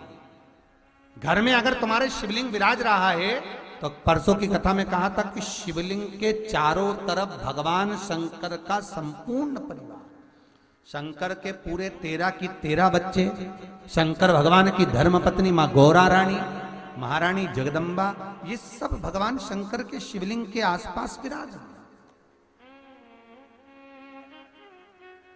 तो शिव महापुराण की कथा कहती है कि घर में अगर छोटा शिवलिंग है तो यह जरूरी नहीं कि नंदी होना जरूरी है, यह जरूरी नहीं कि कार्तिक होना जरूरी है, यह जरूरी नहीं कि शंकर भगवान का संपूर्ण परिवार वहां पर होना जरूरी है। नहीं, शिव महापुराण की पशुपति कथा कहती है कि भगवान शंकर ब्रह्मा और विष्णु से कहते हैं कि तुम सब मेरे पशु का रूप धारण करे और मैं आपका पति बना। घर में मैं अगर विराजमान शिवलिंग के रूप में होता हूं तो जो प्रणाम करने वाले होंगे, नमन करने वाले होंगे, उनका भरण पोषण मैं करूंगा, तो वो पशुता का भाव लेंगे, तो मैं उनका पति का भाव लूंगा। तो जब हम भगवान को झुककर प्रणाम करते हैं, शंकर भगवान समझ जाते हैं कि ये मेरा नंदी है, ये मेरा भाव है। हाँ, इस आकृति से बड़ी आकृति जब घर में शिवलिंग की है तो नंदी का होना जरूरी है, पर इस आकृति के नीचे अगर शिवलिंग है, छोटा है, इस आकृति के बराबर भी है, तो नंदी का होना जरूरी नहीं है कि नंदी हो, नंदी हो ये जरूरी है।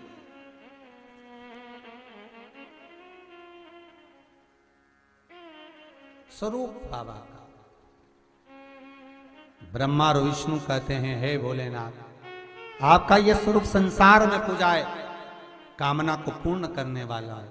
ये भगवान का पशुपति नाथ स्वरूप है। शिव महापुराण में, स्कंद पुराण में एक पशुपति व्रत की महत्वता कही गई। पशुपति व्रत जिस कामना से किया जाता है, भगवान भोलेनाथ वो कामना पूर्ण करते हैं।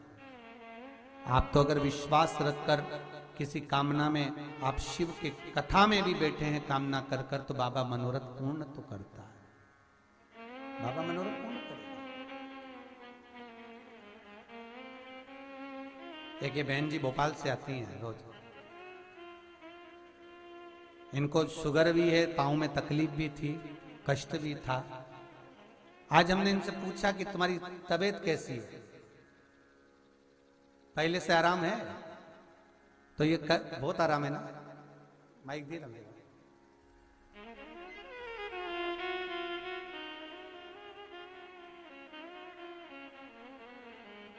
इतना कष्ट था शरीर में, पर बाबा की कृपा देखिए, कुछ ना औषधि दिए, कुछ नहीं दिया। मैं रोज भोपाल से आती हूँ।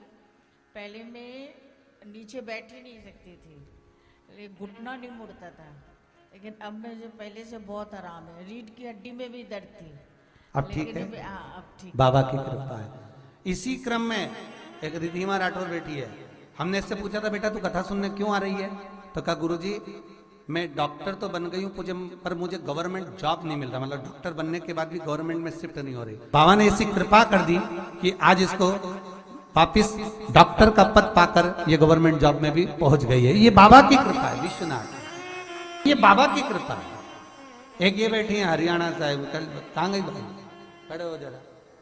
आज ये कह रही थी कल कि गुरुजी इतना कष्ट था, गुरुजी इतना कष्ट था, क्या तकलीफ चल रही थी, इनकी भी सुने। विश्वनाथ की कथा है। कहां से आए हो? यूपी सोनभद्र ओबरा। सोनभद्र ओबरा जी। क्या प्रॉब्लम चल रही थी? हमारे ना सीबीसी बढ़ जाते थे जी। जैसे साल में एक बार, तो लास्ट ईयर तो 1-1.5 महीना ऑन बेड थे, लेकिन इस साल भी बढ़ गए थे। फिर हमने 1 महीना तो इंजेक्शन लिए थे, एक हफ्ता, तो उसके बाद आपकी कथा हो रही थी, तो उसमें आपने बताया था कि बड़ के पत्ते पे तिल और जौ रख के, फिर हमने वो किया। अब ठीक है, यही बाबा की कृपा है। हर हर शिव करुणा सागर, शिव त्रिकालदर्शी, कैलाशी, अविनाशी, शंकर का जो अनुमोदन है, शिव का जो स्मरण है वो सुख देने वाला। और आपके बीच में और भी लोग बैठे होंगे जिनको बाबा ने दिया, कोई देने में कमी नहीं करता मेरा विष्णु। तो पशुपति जो व्रत है महाराज, ऐसा कोई कार्य नहीं जिसमें पशुपति व्रत लाख ना करे। बस दिल से अगर आपने पशुपति व्रत करा है, बाबा विश्वनाथ के 5 पशुपति व्रत होते हैं, किसी भी सोमवार से चालू कर सकते हैं। बस करना क्या है, सुबह पूजन की थाली लगाकर लेकर जाना है, शंकर भगवान के शिवलिंग की पूजन करना है मंदिर में, अभिषेक पूजन करो, वो थाली वापिस लेकर आ जाओ, घर में रख दो। उसी थाली में शाम के समय प्रदोष काल में सूर्य डूब रहा हो, उसके कुछ ही समय के बाद आप आनंद में 6 दिए घर से लेकर जाओ, थोड़ा सा मीठा बनाकर लेकर जाओ, और 5 दिए शंकर जी के मंदिर में लगाओ पूजन करने के बाद में। मीठे के 3 हिस्से कर दो, 2 हिस्से बाबा के मंदिर में अलग अलग रखिए। एक ही प्लेट में 2 हिस्से नहीं रखना है, दोनों हिस्सों को अलग अलग कटोरी में, अलग अलग दोने में, अलग अलग प्लेट में बाबा को रख दो। और एक हिस्सा, एक दिया लेकर आ जाइए। घर के दरवाजे में प्रवेश करते समय राइट भाग में एक दिया घी का लगा दीजिए जो लेकर आए हो मंदिर से। उसको जला के नहीं लाना है, वहीं पर जलाना। दरवाजे के पास आराम से बैठो, दिया जलाओ और प्रसाद लेकर अपनी कामना कर कर घर के अंदर सीधा पांव रखकर अंदर चले जाओ। सुबेरे फरियाल करो, शाम को भोजन करो। जब भोजन करो उस समय पर जो मीठे का आपने भोग लगाया था भोलेनाथ जी को, जिसका एक हिस्सा लेकर आए हो, सबसे पहले भोजन में वो हिस्सा खा। प्रसाद का जो हिस्सा लेकर आए हो उसमें से किसी को वो हिस्से में से प्रसाद नहीं देना, चाहे घर में बच्चे हों चाहे बड़े हों। आपको ज्यादा प्रसाद ले जाना तो अलग से ले जाओ, पर उस हिस्से में से किसी को प्रसाद ना दें। और वो प्रसाद पहले पाकर फिर आप भोजन प्रसादी ग्रहण करें। पर इसका नियम यह है कि प्रसाद जब आप लेकर आते हैं, आपको पहले भी कथा में कहा कि शंकर का प्रसाद रात भर नहीं रखा था। जितनी जल्दी आप प्रसाद का हिस्सा लेकर आए हैं, आधे घंटे के अंदर, पौन घंटे के अंदर आपको वो प्रसाद पाना है और भोजन करना ही है। ये नहीं कि सब आएंगे, इंतजार कर रहे हो, 10 बज गई, 11 बज गई, प्रसाद आपका इंतजार कर रहा है। जो प्रसाद है वो आपकी प्रतीक्षा कर रहा, आपकी बाट जो रहा, आपका इंतजार कर रहा।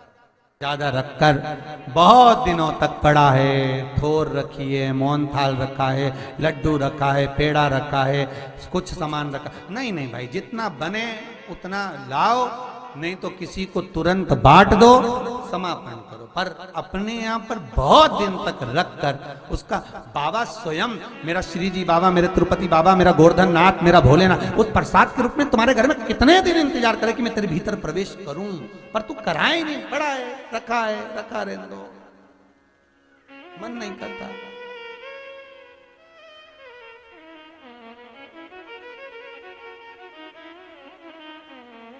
बेरसिया के अंशुल जी अगाल 2 बार कुंवाड़ा करने गए साथ में, तो कहा गुरुजी हम गोवर्धनाथ जी का कुंवाड़ा कर रहे हैं, आप पधार। हमने बेटा पधार, चलो।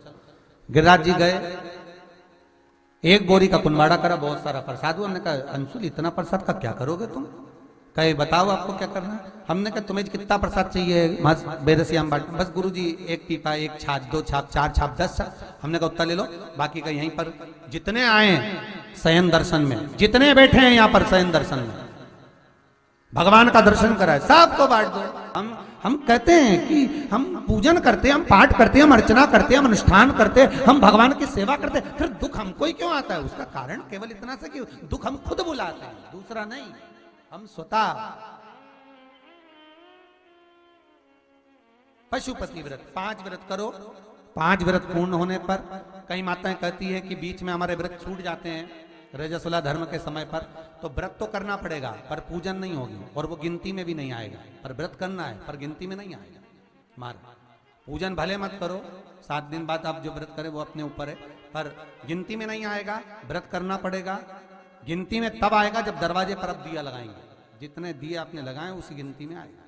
और महाराज 5 व्रत जब पूर्ण हो जाएं, 5वां व्रत रहे तब एक नारियल श्रीफल, उस पर एक मोली नाड़ा लच्छा लपेटकर उस पे 11 रुपए रखकर, कोई आपको किसी को ना भोजन कराना है ना भंडारा करना है, केवल मोली लच्छा लपेटकर 11 रुपए रखकर बाबा विश्वनाथ के सम्मुख में शंकर जी की वो जलाधारी जो गोल है माता जगत जननी का हस्तकमल, उसी पर रख देना है।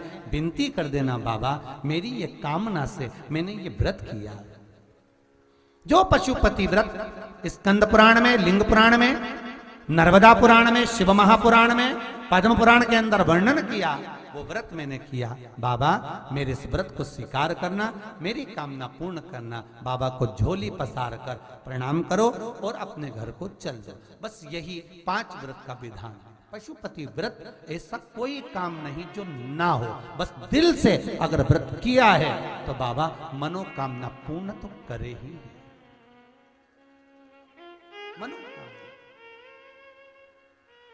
आप हमारे घर के, चाहे घर की धर्म पत्नी हो, चाहे भांजे हो, कोई प्रॉब्लम होती है मुझसे कह देते पशुपति व्रत कर लो, हो जाए। बस पशुपति व्रत में आपका भाव शुद्ध होना चाहिए। निर्मल चित्त निर्मल मन सो मोहि पावा, मोहि छल छिद्र कपट ना भावा। निर्मलता के भाव में भगवान मिल सकता। और फिर निवेदन करूंगा, 1 लोटा पानी चढ़ाओ ना चढ़ाओ, पर बाबा से दिल से आप मिलो तो एक बार, दिल से उससे कहो तो, दिल से कहो। हम तो आपसे ये भी कहेंगे, जो लोग यहाँ पर आते हैं, अभी तो कुबेरेश्वर महादेव का ये मंदिर बन रहा है, अभी भंडारी तो बैठा ही नहीं है, पर आप अगर इस भूमि पर भी आ रहे हो, आपका पांव भी रख रहे हो, जिस कामना से आ रहे हो, आप निर्मल मन से बाबा से कहोगे, बाबा आपको देगा। इस भूमि का एक एक कंकर शंकर है। यहां पर रहने वाले ब्राह्मण परिवार, यहां पर रहने वाला ब्राह्मण, उनका झुंड दिन भर भगवान शिव का स्मरण करते हैं, शिव का नाम जपते हैं, श्री शिवाय नमस्तुभ्यम का अखंड जाप चलता रहे। ये कोई साधारण भूमि नहीं है, निरंतर इस भूमि का स्मरण आपको सुख देगा। दिल से बोलो बाबा को, बाबा सुनिएगा, और वो आपने जो कहा वो बाबा मान।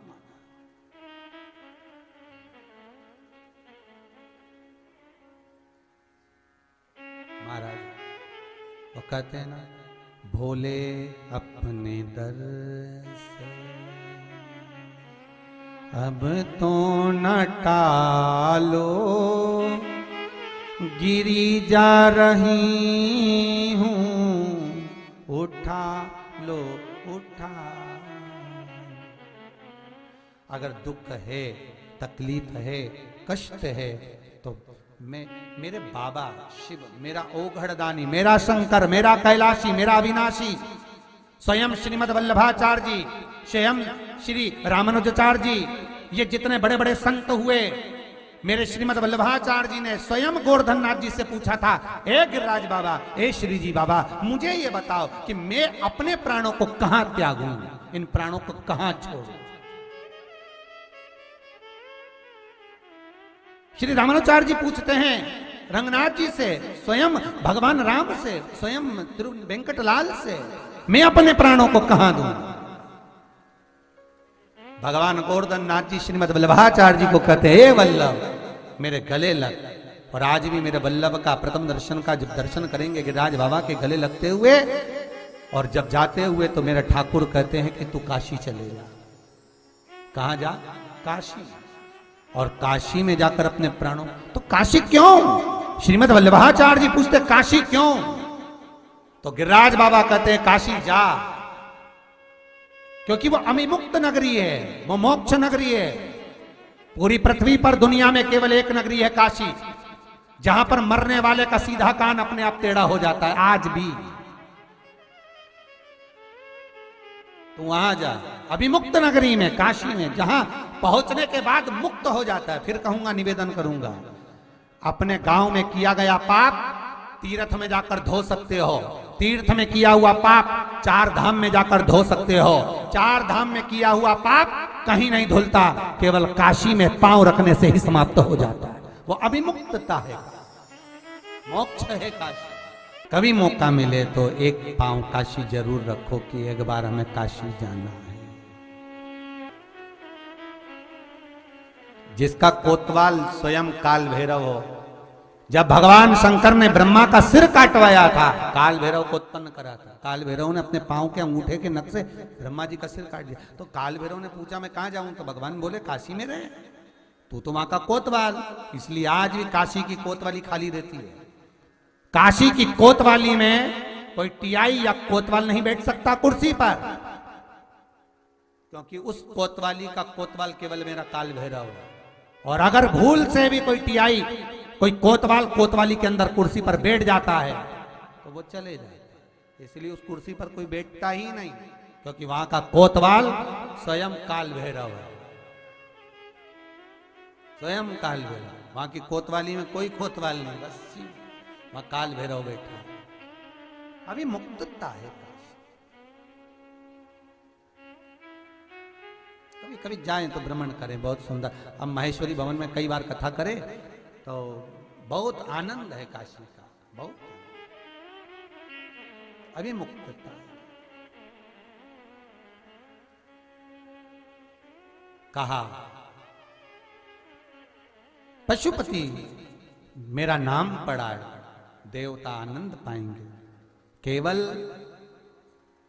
पशुपति नाथ का स्मरण संसार के मनुष्य ही नहीं करते, पशुपति नाथ का स्मरण 33 कोटि देवता भी करते हैं।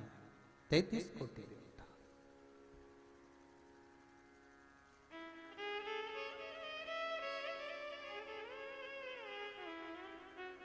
भगवान शिव का स्मरण जब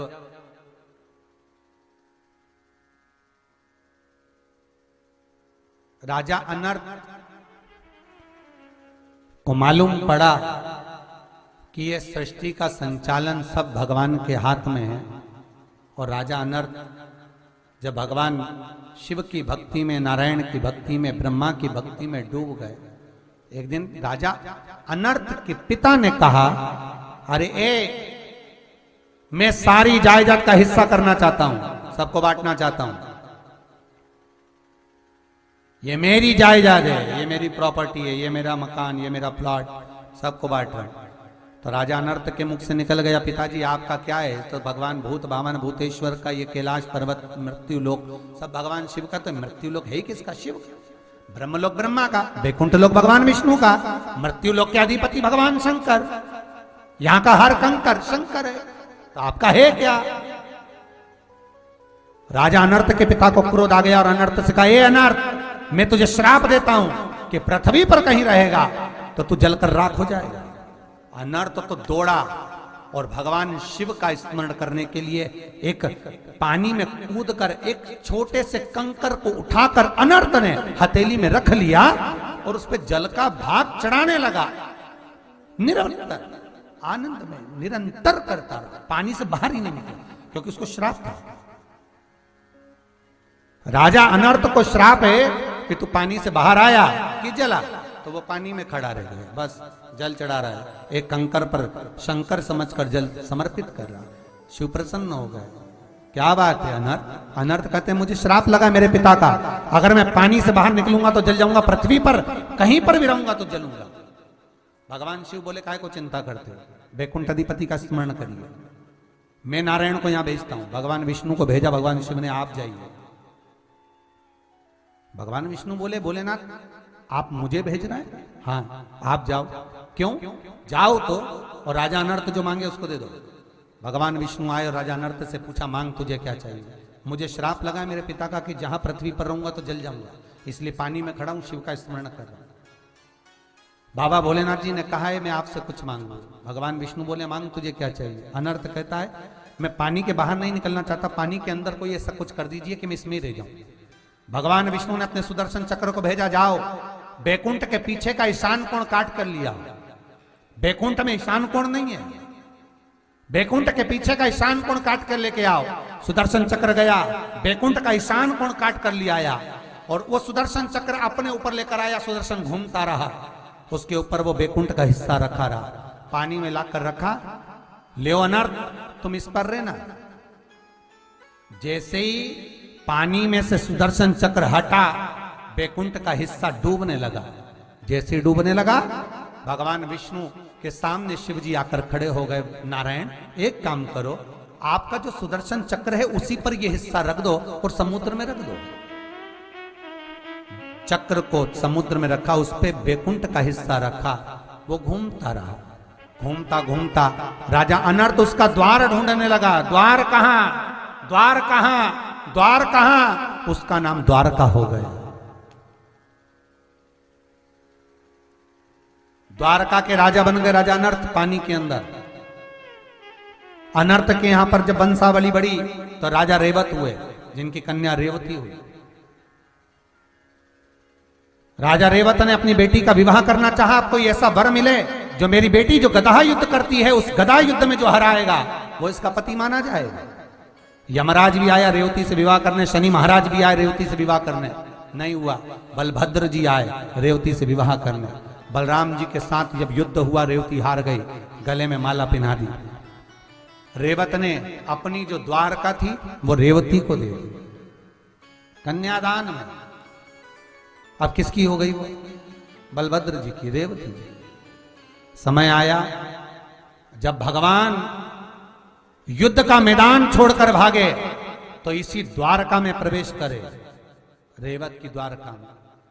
जब रुक्मणी जी को ब्याहाया तो ब्राह्मण ने पूछा कि रुक्मणी का कन्यादान कौन करेगा, जो रुक्मणी जी को भगा कर लेकर आए? राजा भीष्मक आएगा नहीं, रुक्मणी जी के भाई आएंगे नहीं, कन्यादान कौन करेगा? कौन कन्यादान करे यहां पर? तब रेवती शिव की आराधना करती थी। इसलिए आज भी द्वारकापुरी में द्वारकाधीश के मंदिर के गेट के पास में शंकर का मंदिर है, पुराना शिवलिंग।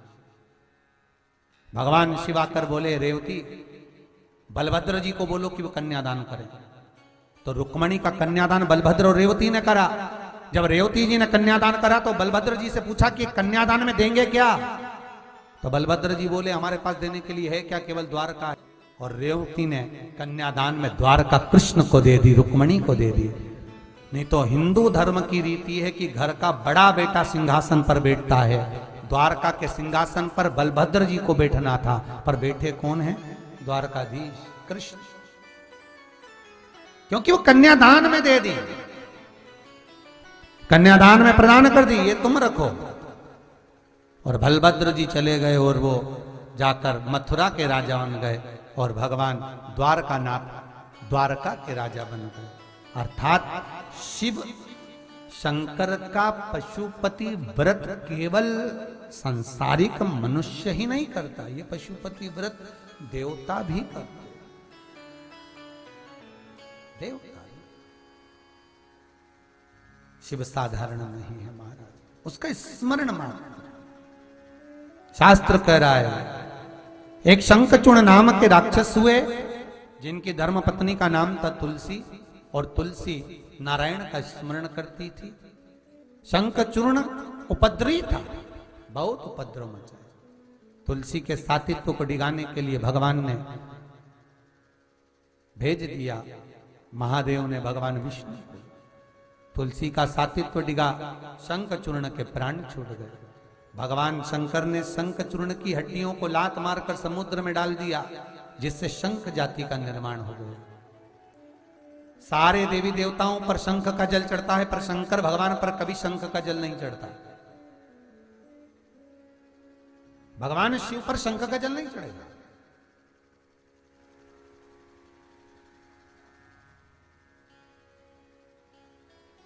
शंखचूर्ण राक्षस की अस्थियों के द्वारा शंख जाति का निर्माण हुआ। तुलसी का सात्वित्व दिखा। तुलसी ने कहा, ए भोलेनाथ, ये नारायण ने मेरे साथ छल करा है, ये पत्थर बनेंगे, शालिग्राम बनेंगे। और भोलेनाथ, आपने मेरे पति को मारा है, मैं जल के रूप में रहूंगी, मेरा नाम गंडकी पड़ेगा, शालिग्राम मुझसे ही प्रकट होंगे। भोलेनाथ, सारी नदियों का जल आप पर चढ़ेगा, पर यह गंडकी का नदी का जल कभी आप पर नहीं चढ़ेगा। केवल एक हिंदू धर्म में एक ही नदी है गंडकी, जिसका जल शंकर भगवान पर नहीं चढ़ता। नेपाल में पशुपतिनाथ पर आप जल चढ़ाएंगे तो पूछते हैं ये जल कहाँ का। अगर आपने बोल दिया गंडकी का है तो चढ़ाने नहीं देते। गंडकी का जल शिव पर नहीं चढ़ेगा। महाराज ये जल नहीं चढ़ सकता, रोक दिया। हे शंकर, और गंडकी अपने शरीर को छोड़कर जल के रूप में बहने लगी, जल की तरह। भगवान शिव देखते हैं, बाबा भोलेनाथ जी ने कहा, हे नारायण, आपको श्राप लगा कि आपको पत्थर बनना पड़ेगा। मैं भी लिंगायत आकृति में, आप भी पिंडी आकृति में होंगे, आप भी शिवलिंग। और भगवान एक शालिग्राम का जो स्वरूप होता है, शालिग्राम जी का जो स्वरूप, वो एक पिंडी ही आकृति है, पिंडी ही आकृति का। बाबा भगवान भूत भावन भूतेश्वर मेरा शिव, मेरा करुणा सागर शंकर आनंद में विराजमान हुए। समय बीता, माता जगत जननी के सुंदर तन पर जो उपटन लगा था, मां पार्वती कोई बेसन का, आटे का उपटन नहीं लगाती थी। मां पार्वती गाय के गोबर को अपने तन पर लगाती थी। उस गोबर का उपटन जो निकाला गया, उससे पुतला तैयार करा, जिसको गणेश जी कहा गया। इसलिए हमारे हिंदू धर्म में लोग कहते हैं गोबर गणेश। माता पार्वती ने अपने तन पर से जो उपटन निकाला था, वो गाय का जो गोबर मां पार्वती अपने तन पर लगाती थी, उस गोबर से जो उपटन बना, उस उपटन का गणेश निर्माण हुआ। वही गोबर गणेश कहलाता। शादी ब्याह में आज भी गोबर गणेश को पूजा जाता है, गोबर गणेश का स्मरण किया जाता है। श्री गणेश जी महाराज का आनंद भाव आया, समय आया, फिर मां पार्वती जी ने मंगल विवाह गणेश जी का करना चाहा। गणेश जी के विवाह का प्रस्ताव दिया विश्वरूप जी के यहाँ। वहां रिद्धि सिद्धि के साथ में गणेश जी का मंगल विवाह हुआ। ऐसा क्रम शिव महापुराण का है। कथाएं तो बहुत सारी हैं शिव महापुराण की, निरंतर अपन श्रवण ही कर रहे हैं, और वो आनंद को देने वाली है। निवेदन करूंगा, जिसके घर में विश्वास रूपी शिव है, श्रद्धा रूपी पार्वती है, उसके घर में रिद्धि सिद्धि स्वयं प्रवेश कर जाता है। जहां विश्वास दिख जाता है, विश्वास समाप्त हो जाता है, वहां रिद्धि सिद्धि कभी नहीं आ सकती। घर में जो बड़े बुजुर्ग हैं, घर में देवर जेठ हो, परिवार हो, माना वो कितने भी कपट करें, छल करें, बेईमानी करें, प्रपंच करें, उनके कर्म का भोग वो भोगेंगे। अपन अपने कर्म को करो। माता कुंती से सीखो कि धृतराष्ट्र और गांधारी ने कितना कपट करा उनके साथ में, उनके परिवार ने धक्के धक्के दे दिए, लाक्षागृह में आग लगवा दी, पर माता कुंती के मुख से उपने नहीं निकला। और जब पूरे 100 पुत्र गांधारी के मर गए, तो पांडवों ने उस समय पर अपनी माता से कहा, मां तू क्या चाहती है? माता कुंती कहती है, तुम भले कहीं पर भी जाओ, पर मैं अपने जेठ और जेठानी, ये धृतराष्ट्र और गांधारी, ये धृतराष्ट्र और गांधारी, इनका सम्मान करूंगी, इनकी सेवा करूंगी, इनको छोड़ूंगी नहीं। ये मेरे भले देवर हो, जेठ हो, जो लगे, इनका मां तू बड़ी, तू आनंद में, भले छोटे पर सेवा क्यों छोड़ू? करा। माता कुंती ने धृतराष्ट्र और गांधारी की सेवा करी, वन में जाकर भी सेवा में लगी रही। आखिरी में गांधारी को कहना पड़ा, अरे कुंती, तेरे को तो हमने धक्के मार मार कर जहां तहां लाक्षागृह में आग वन वन डोलती रही अपने पुत्रों के साथ में, और आज तू हमारी सेवा कर रही है। माता कुंती के मुख से एक शब्द निकला, जी, बात केवल इतनी सी है, कर्म का भोग मनुष्य को भोगना रहता है। फिर निवेदन करूं, भगवान से नहीं डरना, मत डरो। धर्म और शास्त्रों से नहीं डरना, मत डरो। वेद और पुराण से नहीं डरना, मत डरो। गुरु और शिष्य से नहीं डरना, मत डरो। घर के बड़ों से नहीं डरना, मत डरो। मंदिर की मूर्तियों से नहीं डरना, मत डरो। तुम्हें किसी से नहीं डरना, मत डरो। पर शिव महापुराण कहती है, अपने कर्म से जरूर डरना, क्योंकि कर्म का भोग तो परमात्मा को भी भोगना पड़ता है। अपना कर्म कैसा है, हम कर्म का भोग हमें भोगना है, इसलिए कुछ अच्छा करते हुए चलो। अच्छा कुंती कहती है मैंने अपना कर्म करा, मुझे अपने कर्म का फल मिलेगा। जी जी, जो करा वो तो आप भोगी रहे। इस मनुष्य देह में कुछ अच्छा करते हुए चलो, जिससे अपना जीवन सार्थक बने। भजन करो, दान करो, पुण्य करो, सत्कर्म करो, नाम जाप करो और अपनी जिंदगी को मस्त जियो। आज यही कथा को विराम देते हैं।